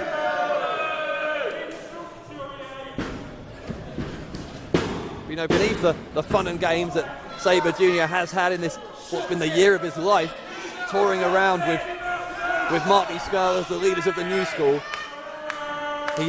something has been awakened in him with this rivalry with Hayes and with Banks. The competitive edge that's made Sabre Jr. one of the rising stars. In fact, he won a Rising Star award at the 2008 Independent Wrestling Awards. You know, for a veteran of British wrestling like myself, Dave, it is invigorating to be around young talent, young hungry talent like Joey Hayes and CJ Banks. And, you know, Joey deserves so much more credit for his abilities at just, you know, he's only 23. I know Sabre Jr. is only 22, but Joey Hayes, you know, at 23 years old, he really does have the wrestling world at his educated feet. Look at you can hear him from here. Hayes is taunting Sabre Jr. as he picks him up. These two they really don't like each other. No. That's because they know, you know, for the next 20 years, these two guys are going to be at the pinnacle of British wrestling, and we're going to see this. Saber's the ropes again. He gets to the ropes. There you He's in the ropes. Unfortunately, the way they rolled through, Hayes was too near the ropes for Sabre to be able to lock that hold in. That's the second time he's gone for the cross arm breaker. All it's going to take is a couple of seconds. You've got to think if that elbow does get pushed straight, and Hayes would have to tap, or his arm would be broken. That's what Sabre Jr. threatened. He said to Hayes in no uncertain terms in that video, how are you going to make a tag with a broken arm? And that, talk about things that are playing on people's minds, that may well be playing on Hayes' mind. I'll tell you what's preying on Zack Sabre Jr.'s mind right here. I tell you, it's that teenage kick. And just before, we saw Joey Hayes booting with Wayne Rooney-like precision Zack Sabre Jr. square between the shoulder blades. And that was just a reminder from Joey Hayes, a reminder of the power that he possesses in his boots. Just as you were saying that, he was pushing his boot into the side of Sabre Jr.'s face in the corner. I wonder if that's some mind games, reminding him that's exactly where he hit him with the teenage kick last month. Joey's in control here, Dave. Joey knows exactly what he's doing. Oh, he's got now. Sabre got the drop kick. Hayes went down. He didn't get as much force into that drop kick, though. I think because Joey softened him, the hardest kicker in European wrestling, self-proclaimed, wasn't able to quite time that as well as he might have done. And he only just caught him with, I reckon, the toes possibly to the chest. It didn't have you can see Joey's up straight away. It didn't have the kind of impact that Zack Sabre Jr. wanted. Sabre holding on. Hayes is trying to send him to the ropes. This time he gets it, had to grab some added force, ducks down, leapfrog attempt. This time he got the drop kick. That was better. And there's one of those kicks. So was that. Look at those kicks. Look at those kicks and tell me that's not the hardest kicker in European wrestling. What's he planning here? Sabre, dragon suplex, arches the back. Hayes' shoulders are down. Not for long enough. Not for long enough. Textbook execution by Zack Sabre Jr. Very impressive. Oh, look at that one. Who is better? Who is better at kicking? That was a 30-yarder right there. Oh, he's got it again. He's got it again. Sabre Jr. with the cross arm breaker. And once more, Joey Hayes made it to the bottom rope. He is hanging on by the skin of his teeth, is Hayes, whenever Sabre Jr. goes for that hold. The match now moving on past the 10-minute mark, and Zack Sabre Jr. just starting to breathe a little heavily. Both men extremely well conditioned, but such has been the high tempo of this match, the hard-hitting nature of it. There's a kick from Hayes. Those kicks from Joey Hayes, Dave. Hayes is mocking. He shouldn't have done. He shouldn't, because Sabre breaker again. No, it's the fourth time he's gone for it. The fourth time Hayes has made the ropes. Joey showing great ring presence. He needs to remember that whenever he hooks in for the cross arm breaker, keep yourself by the ropes, Joey. It's what we talked about. And then just wait for that moment to hit one of your impressive plethora of moves. The G.I. Joe, the JKO, the teenage kick. Oh, that was a tremendous kick of Zack Sabre Jr.'s. Hayes is reeling. Sabre up high. This time he misses the kick. Joey Hayes from the north, feeling supersonic right now. Moments before that, oh, the neck breaker from Hayes. I was going to say moments before, Sabre was working on that left arm again. He's clearly got a strategy for how he wants to win this. He may lose it here, but he doesn't. Gets out at 2. Well, we talked about some of the things that Joey Hayes has before the match when I talked to Joey. We talked about a couple of things he's done in the match. Keep by the ropes if Zack Sabre Jr. tries to put the cross arm lock on you. If he goes for a kick, try and duck it, try and dodge, try and cover up, and go to work on the arm as much as possible, because that will lessen the effectiveness of the cross arm breaker. Holds him high and then snaps back with the suplex, does Hayes. Hayes goes for the cover, got the leg hook. Will this be all? No, it isn't. It's close. That was not exactly an emphatic escape from that pin. Sabre just getting the right shoulder up. Have you ever met Zack Sabre Sr., by the way? I haven't. I wonder if he can kick as hard as his son. Must have learned this stuff from somewhere. Sabre is an expert at these martial arts style kicks, but wait, Hayes is lining something up. He's going for the kick. He went for the teenage kick. Sabre, backslide. Hayes' shoulders down. Hayes' shoulders are down. Well, obviously, Zack Sabre Jr. has scouted Joey Hayes as effectively as Joey Hayes has scouted Zack Sabre Jr. Oh, counter on the pin attempt. And this time, Sabre rolls through. He's got the pin and they escape. This is great wrestling, this, Dave. Crucifix now. Sabre again gets the shoulders down. Hayes going to the corner. Kick his head. Teenage kick right through the night, Dave. He's knocked him out. I think he's knocked him out. Sabre just rolling almost with the momentum of the move. Just took him to the outside. He's either out cold or he doesn't know where he is. Hayes can win it here. Hayes can win this by count out. I think we're going to see lightning strike twice here. Bradshaw, Joey Hayes. No, what's he doing? Joey, this is not a smart move. Now, we didn't discuss this one. Well, Hayes could have won this by count out. I think he clearly wants to win this in the ring. You take the win any way you can. He's picking up. Joel Redman and Sykes going to win by count out earlier on this evening. What are you doing, Joey? Such is the intensity of this rivalry. Hayes wants a decisive pinfall win to prove that NX are the better team. That's what he's doing. Well, maybe that's the right attitude to have then. Sabre's he's like dead weight. This is probably a calculated move from Joey. He probably realises how much force he hit that teenage kick with that Zack Sabre Jr. cannot possibly fight back, but maybe it's a miscalculation. Sabre is just out on his feet, but he's on his knees. Hayes is going for the kick. Hayes is going for the kick once more. Sabre ducks. Sabre rolls. Arm breaker. He's got him in the middle of the ring. No, he's in the middle this time. Oh, no, it's not. No, he's cover. This time, arm breaker and tap. Oh, Sabre wins. Tapped out. He's tapped out. I don't believe it. He didn't quite get to the rope that time. The winner of the match as the result of a submission, Zack Sabre Jr. Such is the pain that the cross arm breaker can inflict that as soon as Joey Hayes was caught in it, he was not prepared to risk a broken arm and he tapped out. Did Joey Hayes sacrifice defeat with a quick tap out in that match to live to fight another day, Dave? To live to fight another day when the leaders of the new school face Northern Exposure one more time in what could be a series deciding tag team match? Because like you said it all along, the broken arm, you can't make a tag, can you, Dave? It can affect you in tag team wrestling. I reckon that's what Joey did. It may be true. Regardless of what happened, this is a good result for a number of reasons. Not just because I respect Zack Sabre Jr., not just because I don't have much time for Joey Hayes, but because, as you say, that means the leaders and NX will go to a decider. And that decider, you've got to think, is going to happen February 13th at British Uproar. My advice to Joey is, don't look back in anger, Joey. You're going to get that opportunity. One more time, you and CJ Banks at the leaders of a new school.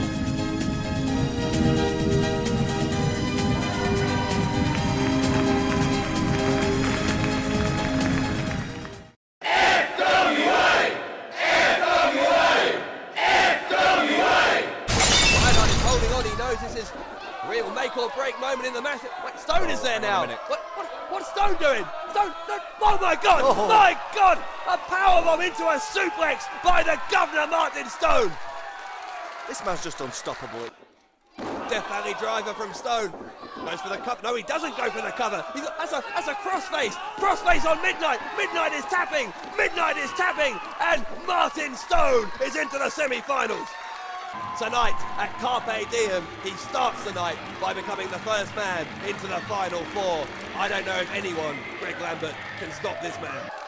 This is getting a little bit tough to watch. Moving, but he doesn't know where he is. Dave Rain's insane. It's plain. Look at this. Dave Rain out. Oh, no! Oh, Moss is holding on. Oh, now, come on now. You could beat him at any time, Moss. For goodness sake, that's 2 German suplexes in a row. Moss still holding on with that waist lock. And a 3rd German suplex. Oh, my. Yeah, referee. I think the referee has to think about stopping this one. Well, he's got a count on. Moss is just screaming, obviously enjoying administering this beating. Dave Rain could actually have a broken neck right now. Oh, easily. I think referee Mike Fitzgerald is counting him out, but I think he needs to be calling for medical attention, personally. The ref's up to 8. Rain's not getting up, he hasn't moved at all. There's 10 and Moss has won it. Dear God, Rain is at the very least concussed. And now I'll make my prediction, Dave Bradshaw. I will predict who is going to be the ultimate survivor, the ultimate winner of the FWA World Title Tournament. It's Moss. Moss, right there, that man, that's the next FWA World Champion. What a display of dominance. Yeah, a real tough bet to make, having just seen that. Jonny Moss, unbelievable, and you know what this means? Yeah, I was just thinking, who's Moss going to fight in the semi-finals? It's going to be Moss and Martin Stone. Oh. You talk about a clash of two just unstoppable powerhouses, Stone and Moss. Jonny Moss, congratulations on your victory over Dave Rain at Carpe Diem. You now go on to face Martin Stone at Hotwired. How do you feel?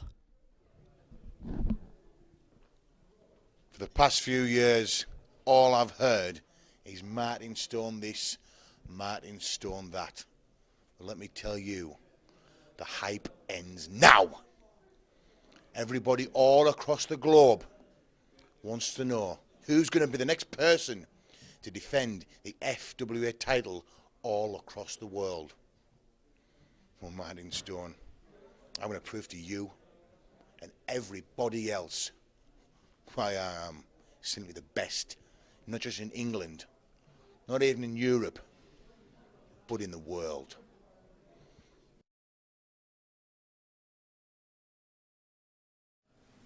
Ladies and gentlemen, this is the main event! It is a singles match, set for one fall. The man in charge of the action when the bell rings, Steve Linsky.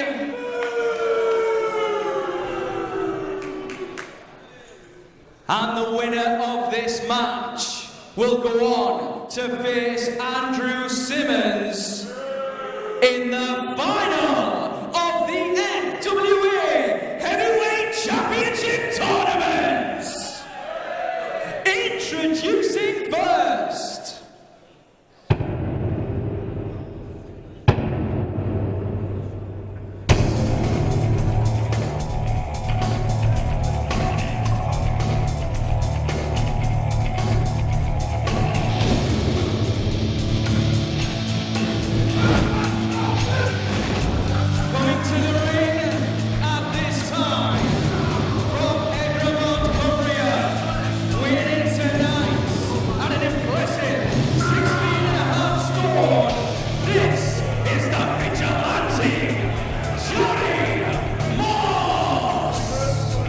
Greg, I say this without exaggeration. In my almost 2 decades as a wrestling fan, I have never seen in my life a performance as dominant as the one we saw from Moss against Dave Rain in the quarter-finals at Carpe Diem. It was scary, absolutely petrifying what he did in that match. Sorry, Bradshaw, did you say something? I'm absolutely transfixed by this man in the ring here, the vigilante Jonny Moss, your next FWA World Heavyweight Champion. Ladies and gentlemen, his opponents.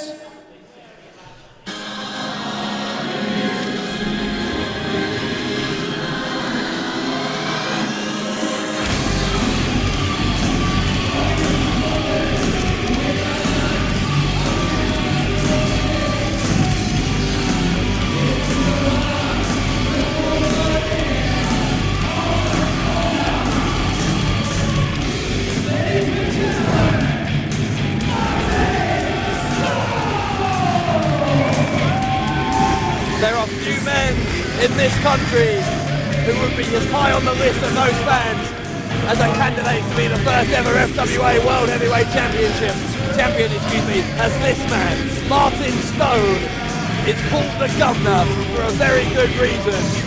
And if anybody on this planet can stop Moss, it may just be that man right there. Martin Stone, Jonny Moss, FWA World Title semi-final. It does not get any better than this, Dave.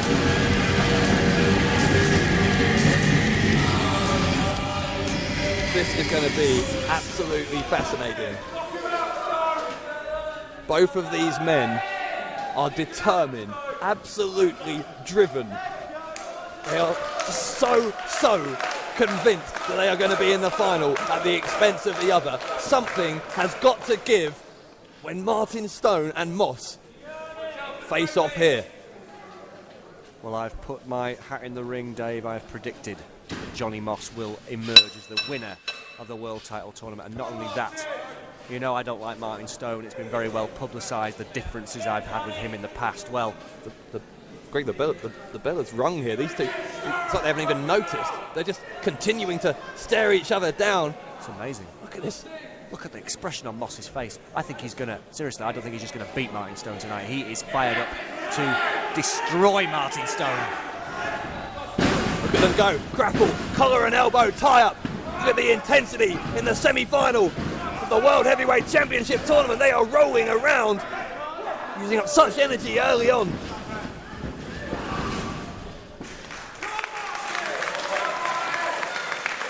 You know, I can't disagree with you, Greg. It's impossible to imagine Moss losing, but to me it's impossible to imagine Stone losing. This is... I have no idea what's going to happen. Stone, you know, he has catapulted himself to the very top of British wrestling in recent years.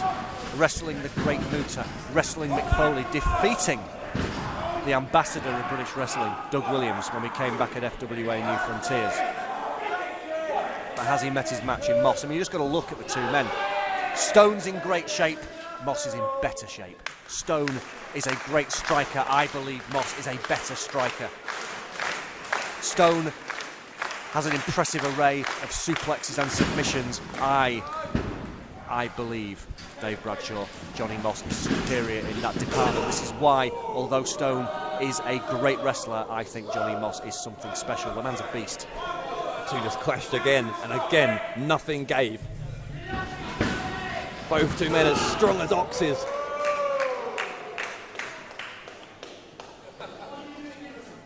Stone's confident now, I'll give him that. Look at that, he's actually daring Jonny Moss to try and shoulder block him again.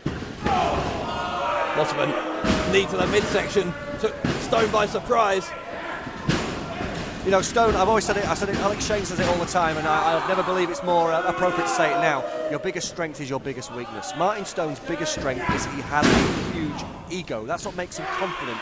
He knows no fear. He's in there with this gargantuan beast, Jonny Moss, and he's daring him to shoulder block him off the ropes, even though Jonny Moss is so put together, so ripped. But then that confidence was also Martin Stone's biggest enemy, because he left himself wide open.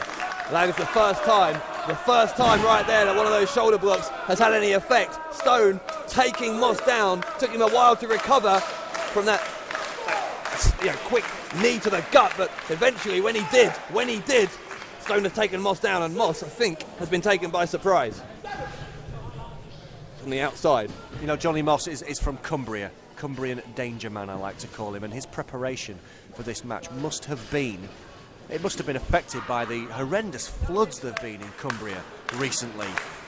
You know, it must have been very difficult for Jonny Moss to get to the gym when he's having to move bridges with his bare hands. But look at him, he still managed to come into this in the most amazing shape, probably the best shape of his life. He does actually move bridges with his bare hands, you know, this man. Seriously. I could believe it. I could honestly believe it. When people say the word Cumbria at the moment, the first thing they think of is a force of nature, and that's exactly what this man is. Well, we saw the footage of how he absolutely creamed Dave Rain. I don't think Dave Rain will ever be the same after what Jonny Moss did to him. German suplexing him 3 times, was it, Dave? On the back of his neck? Oh, if not multiple more. I think times. it was 5 times. Moss with the choke. And this is why tonight I believe we are seeing Martin Stone's funeral here tonight, Dave. I don't think this is just the end of Martin Stone's chance of winning the world title tournament. This is Martin Stone's death knell. Is that why you're wearing a black tie? I've been meaning to ask why you came dressed like you... I don't know, come from a wake. Well noticed, Dave. I am here as a mark of respect for the career of Martin Stone, which I believe is going to die here tonight. You said that before. Yeah, but he's never been in the ring with Moss before, has he? Look at Moss. Moss, Russian leg sweep by Stone. Stone is the first cover of the match, and it's not going to be enough. Not by a long shot.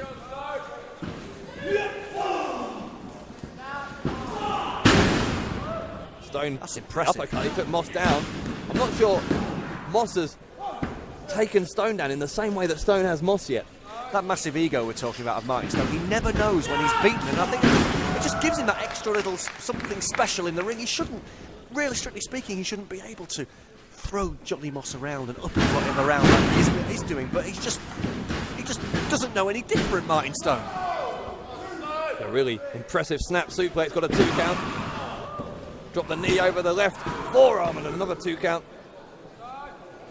But these moves, though, which are normally effective, the type of moves that have been effective throughout the World Title Tournament on Lionheart and Johnny Midnight in his quarter-final win when he won that 3-way, they're not going to work as effectively on Jonny Moss because the man is so covered in muscle. He can absorb the impact of these stone blows.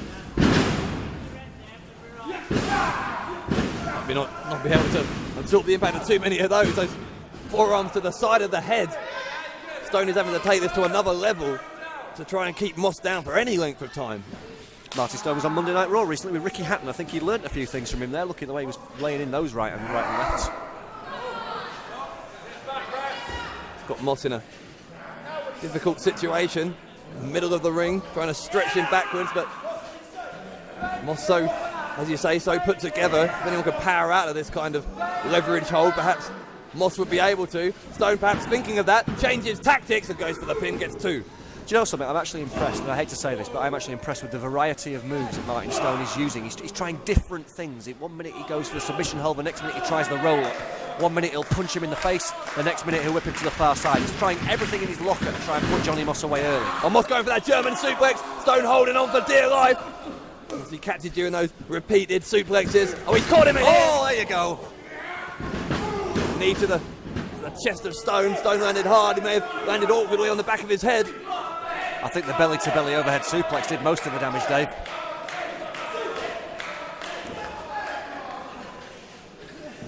Moss, I think he's noticed what's gone on, and now he's trying to twist the neck.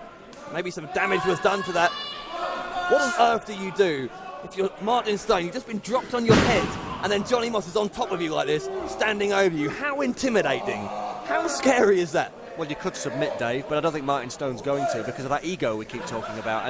And also the fact this is the World Title Tournament semi-final. You are one step away from a match with Andrew Simmons to become the world champion. And let's not forget, it's not just to become the world champion. This will be the first ever world champion in the history of one of the most, if not the most, storied promotion in British wrestling, the FWA.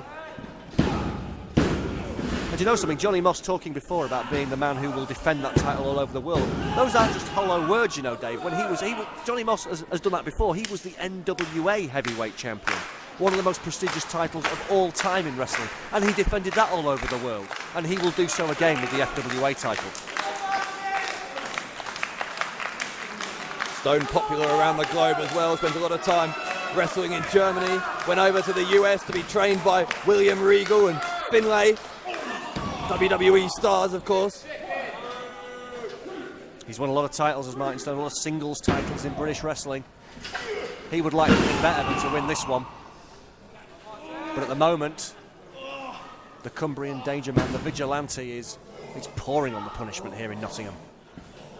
I'm sure both of these men have a sense of history. Stone, I know, was another one of those guys who was a fan of the old FWA, was in the crowd on many of those iconic moments in the company's history as Moss hits 2, again goes to that hold.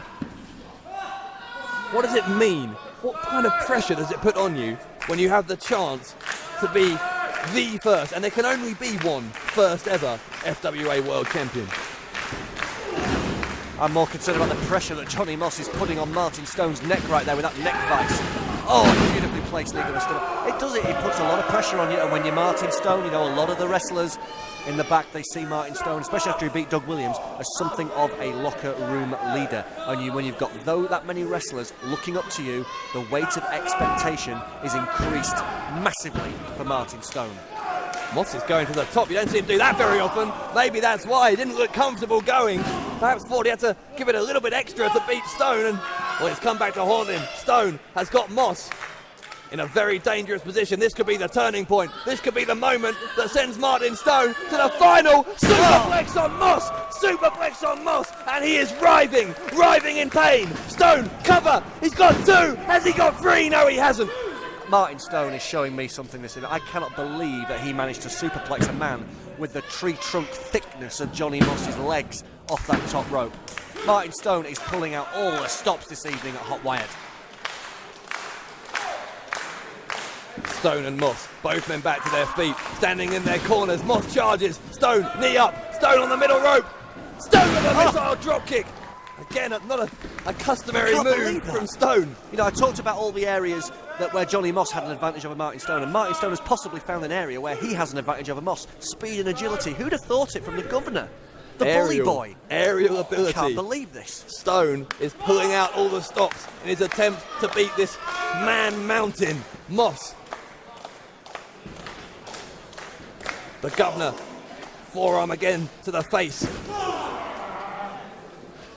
Possibly fitness as well might be an area where Stone has an advantage over Moss. When you carry around that much muscle as Moss does and you're used to beating your opponents quickly. Oh, with moves like that, overhead. It could be a disadvantage, but no, Moss still looks fresh. Overhead belly to belly, and Moss is going for another one. What's he going for here? Just picks him up and drops him down like he weighed 10 pounds, not 250. That was dismissive. That was psychological as well. That was important for Moss to show. Moss showing Stone who's boss. Moss top rope, and Moss misses. He went for the headbutt. What a match this is, Dave. Absolutely incredible stuff. I'm still absolutely no closer to telling you who I think is going to win this match. Moss and Stone are down. Will we have a draw? If we have a draw, does that mean Simmons is the champion by default? What a horrific way to end the tournament that would be. That would be destiny, wouldn't it? Yeah, I'm sure he'd see it that way. Well, they're up. Thankfully, they're up. It's not going to finish like that. Back facing each other again. Again facing off. Right arm by Moss. Stone with one of his own. Moss fights back. Stone fights back. The intensity is off the charts in Sport Nottingham at FWA Hotwired. This is the main event. Moss has got the advantage though. He's rocking Stone with these blows. Blow after blow from Stone and Moss. Neither man moving an inch. But now Moss has got Stone back into the corner with those chops. Sends him. Stone counters. Moss in the corner. And an avalanche from the governor. Stone to the ropes. And he went for a lariat. Oh, devastating lariat that would have been too. Paul Nelson drops him. Hooks the legs. Pinned by Stone. And only 2. A rolling Stone gathers no Moss. Who's going to be rolling out of the world title tournament, and who's going to be gathering that place in the final, Dave? Could be Stone. Maybe going for that Death Valley driver. We saw him hit that in the quarterfinals. What's he trying here? Yeah, a power bomb, a big power bomb. This has got to be it. It's got to be all. No, it's not. It's not. Moss once more gets out. Can we make the world title final a 3-way, Dave? Surely both deserve to be in the final after this. No, absolutely. This crowd are they're transfixed by this. You just can't take your eyes off this main event. Moss and Stone. Knees to the head from Moss. Stone with a head to the gut. Spins him round. Drops him. DDT. He was telling me about that move. In the back, a brief conversation that we had, it was a very brief conversation. He told me, Lambert, you look out for this new move tonight and you make sure you call it, and that was it right there. I don't even know what you would call it though. I call it devastating. Dropped Moss hard on his head with a DDT. Didn't go for the pin. I think you can see Moss was not even knocked out by that. Such is the strength of the neck muscles of Moss that even being dropped on his head didn't do enough. What has Martin Stone got to do to put away this monster and make it to the final of the tournament? Lariat! That's what he has to do! That's what he has to do! Stone with the cover! Stone with the cover, he's got him! He's got him! Lateral press! And no way! Oh, crossface! In the crossface! Turn around, ref! Turn around! Moss is in the crossface! Moss is in the crossface! And he's nowhere near the ropes! He'll have to tap! Stone is going to the final! Stone is going to the final! Moss, will he tap? I don't think Jonny Moss has ever quit at anything in his life. And I don't think he's going to start now. He's fighting. He's near the ropes. His foot on the ropes, Dave. The foot was on the ropes. Come on, Linsky, call it. Well, he has called it. And he's rolled. No, Stone has rolled through. The crossface applied. This has got to be it. This has got to be it. This is where all those minutes, hours, days, years of training in the gym in Cumbria is going to pay dividends for Jonny Moss. No Look way. at the monstrous power of the man. No way. Moss has stood up in the crossface. He had a 250-pound man on his back, and he stood up. Moss has gone to the ropes. And a lariat. Another one. Lariat. This is it. Surely this is it. No mortal man will kick out of this. What's it? Jonny Moss is not a mortal man. What is it going to take? What is it going to take for Stone to beat Moss at Hotwired? This is unreal. I'm sweating here, Dave. I need to have some water. This is just one of the greatest matches I've ever seen. The crowd in Nottingham are begging Stone one more time, one more lariat, and if he does, he'll be in the final for sure. Martin Stone has hit Jonny Moss with everything here in Nottingham. Except one thing. Hotwired, Except one thing. Oh yes, I forgot. The finisher. The move, the patented London Bridge. Oh, but Moss has countered. He was trying to drop him on that DDT from the top rope. And what's going on here? No way. No way. Moss is trying to pull Stone out of the ring. German suplex him into the crowd barrier, Dave. That would be the end. That would be insane. Well, there wasn't enough room for both men to land. One of them at least would hit the head. Oh. And well, Moss has hit his head. He's hit his head hard on the ring apron, and both of these semi-finalists are down outside the ring. I tell you what though, Dave, Jonny Moss had just about the presence to hook his arm across the middle rope, and I don't think Stone got that with total devastation there. He didn't get the move exactly the way he wanted it because Moss had enough to just about break his fall. At the moment, neither man seems to be moving. Our referee is up to 5 on a possible 10 count, and again, if this was a 10 count, Simmons would be the champion. Oh yes. Moss has rolled in, and Stone has rolled in. The count as well. Only just. This is incredible. What a match. He's only just rolled in, but he has. Stone survives in this tournament by half a second. Andy Simmons must be loving this though, Dave. Surely, what sort of state, or what is the winner of this match Oh going to no! be in? Oh, what sort of state's the loser going to be in if it's Martin Stone? He's just been suplexed on his head. This is what Moss did to Dave Brain. Knocked him out cold, sent him to the hospital. And a third one. Oh. Stone in some well, Moss isn't going for the pin. He wants a 10 count. He wants a knockout win like he got in the quarterfinals. Who's going to stop Jonny Moss? Who's going to stop him, Dave?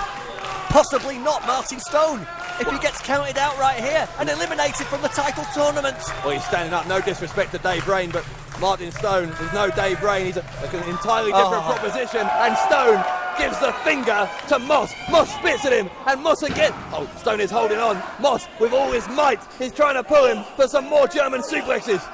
Amazing resourcefulness by Martin Stone. I thought he was rubber-legged. I thought he was on his way out, but look at all these elbows, Dave. Elbows to the head. How is Moss conscious after that assault to the skull? Oh, there you go. He's got it again, though. Not only is he conscious, but he's hitting more and more German suplexes. A second. That's the 5th in total. God, even Stone can't survive this. Stone, a 6th German suplex. Martin Stone has fought his heart out here this evening in Sports Nottingham at FWA Hotwired. But at the end of the day, Jonny Moss, I said, is not a mortal man. He is not normal. He is a gargantuan beast from Cumbria, and he is your next world heavyweight champion. You can see the toll this match has taken on Moss after those suplexes on Rain. He stood straight up, but not this time. He's getting up again. I don't believe this. Superhuman effort from Stone. Where's he finding this energy? How is he surviving this punishment? Oh no. Moss. I don't believe Stone slapped him. Stone still got something look left. at the look on Moss's face. That just stung him into action for a 7th German suplex. 7. Yes, 7 German suplexes from Moss. Make that 8. 8 German suplexes. Martin Stone has got to be out cold. He must be. That's 9 German suplexes. Wait. Hang on a second. That's John Ryan. John Ryan. He's security. He's sitting in the front row. Security. Where are you, security? Stone is out, and Moss was The referee's meant to be counting out Martin Stone. He's distracted by this bad boy of British wrestling. What is he doing? Here comes security, and Why is John Ryan locking eyes with Johnny Moss? What is John Ryan's problem with Johnny Moss? Ryan told FWA management he knew who the culprit was in that alleged assault backstage before last month's Battle Royal that cost Ryan his shot at the World Title Tournament. Clearly, Ryan thinks it was Moss. Well, what evidence has he got? I'm an investigative journalist. I have no evidence. So why does John Ryan think that Johnny Moss did that? I'm not going to go up and ask him. Interrupting this great match and stopping Moss from winning by count-out. That's the world title there. Moss now needs to finish Stone off. I'm not going within 100 yards of John Ryan to ask him anything while he's in that kind of mood, but Stone hasn't moved. If that count had gone on, Moss would have won it right there. But it's a matter of time. It's surely still academic, though. Oh, small package by Stone, 2-3. Stone wins. Oh, I don't believe it. Stone is going to the final. Stone has just pinned Johnny Moss.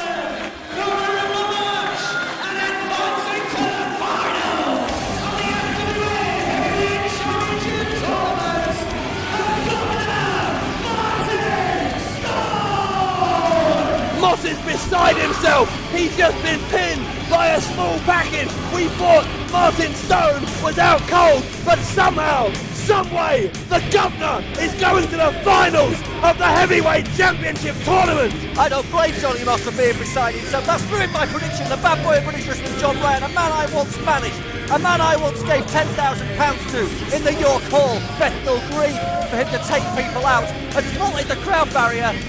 No business being there, distracted Johnny Moss, distracted Steve Linsky from making the 10 count, and it's a good job that I didn't put 10 grand on the result of this match, because John Ryan just cost me it by screwing Johnny Moss out of the world title tournament.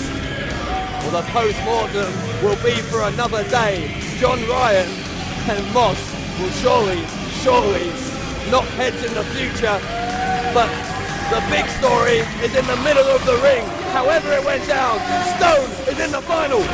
We have to see a rematch though, Dave. Stone and Moss, we have to see a rematch. But before then, we have the final, like you say.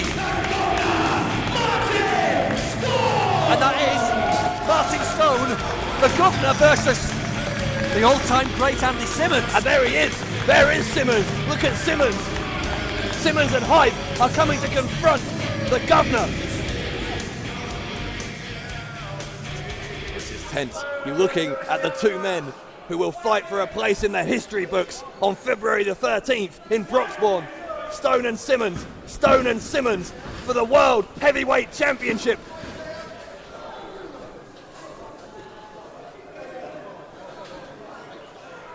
It's already starting. The bad blood between Simmons and Stone goes way back, but they have never in their lives fought in a match as important as they will in February. Look at this. Dave Bradshaw, all roads lead to British Uproar, Broxbourne Civic Hall, Martin Stone versus Andy Simmons. Johnny Moss and John Ryan going to bump heads. The Storm Spud situation, I don't know what's going to go on. Stone and Simmons though, Stone and Simmons. One of these two men will forever have their place in wrestling history. As you say, Greg, February 13th in Broxbourne Civic Hall, a champion will be crowned. History books will be rewritten, and there will be uproar.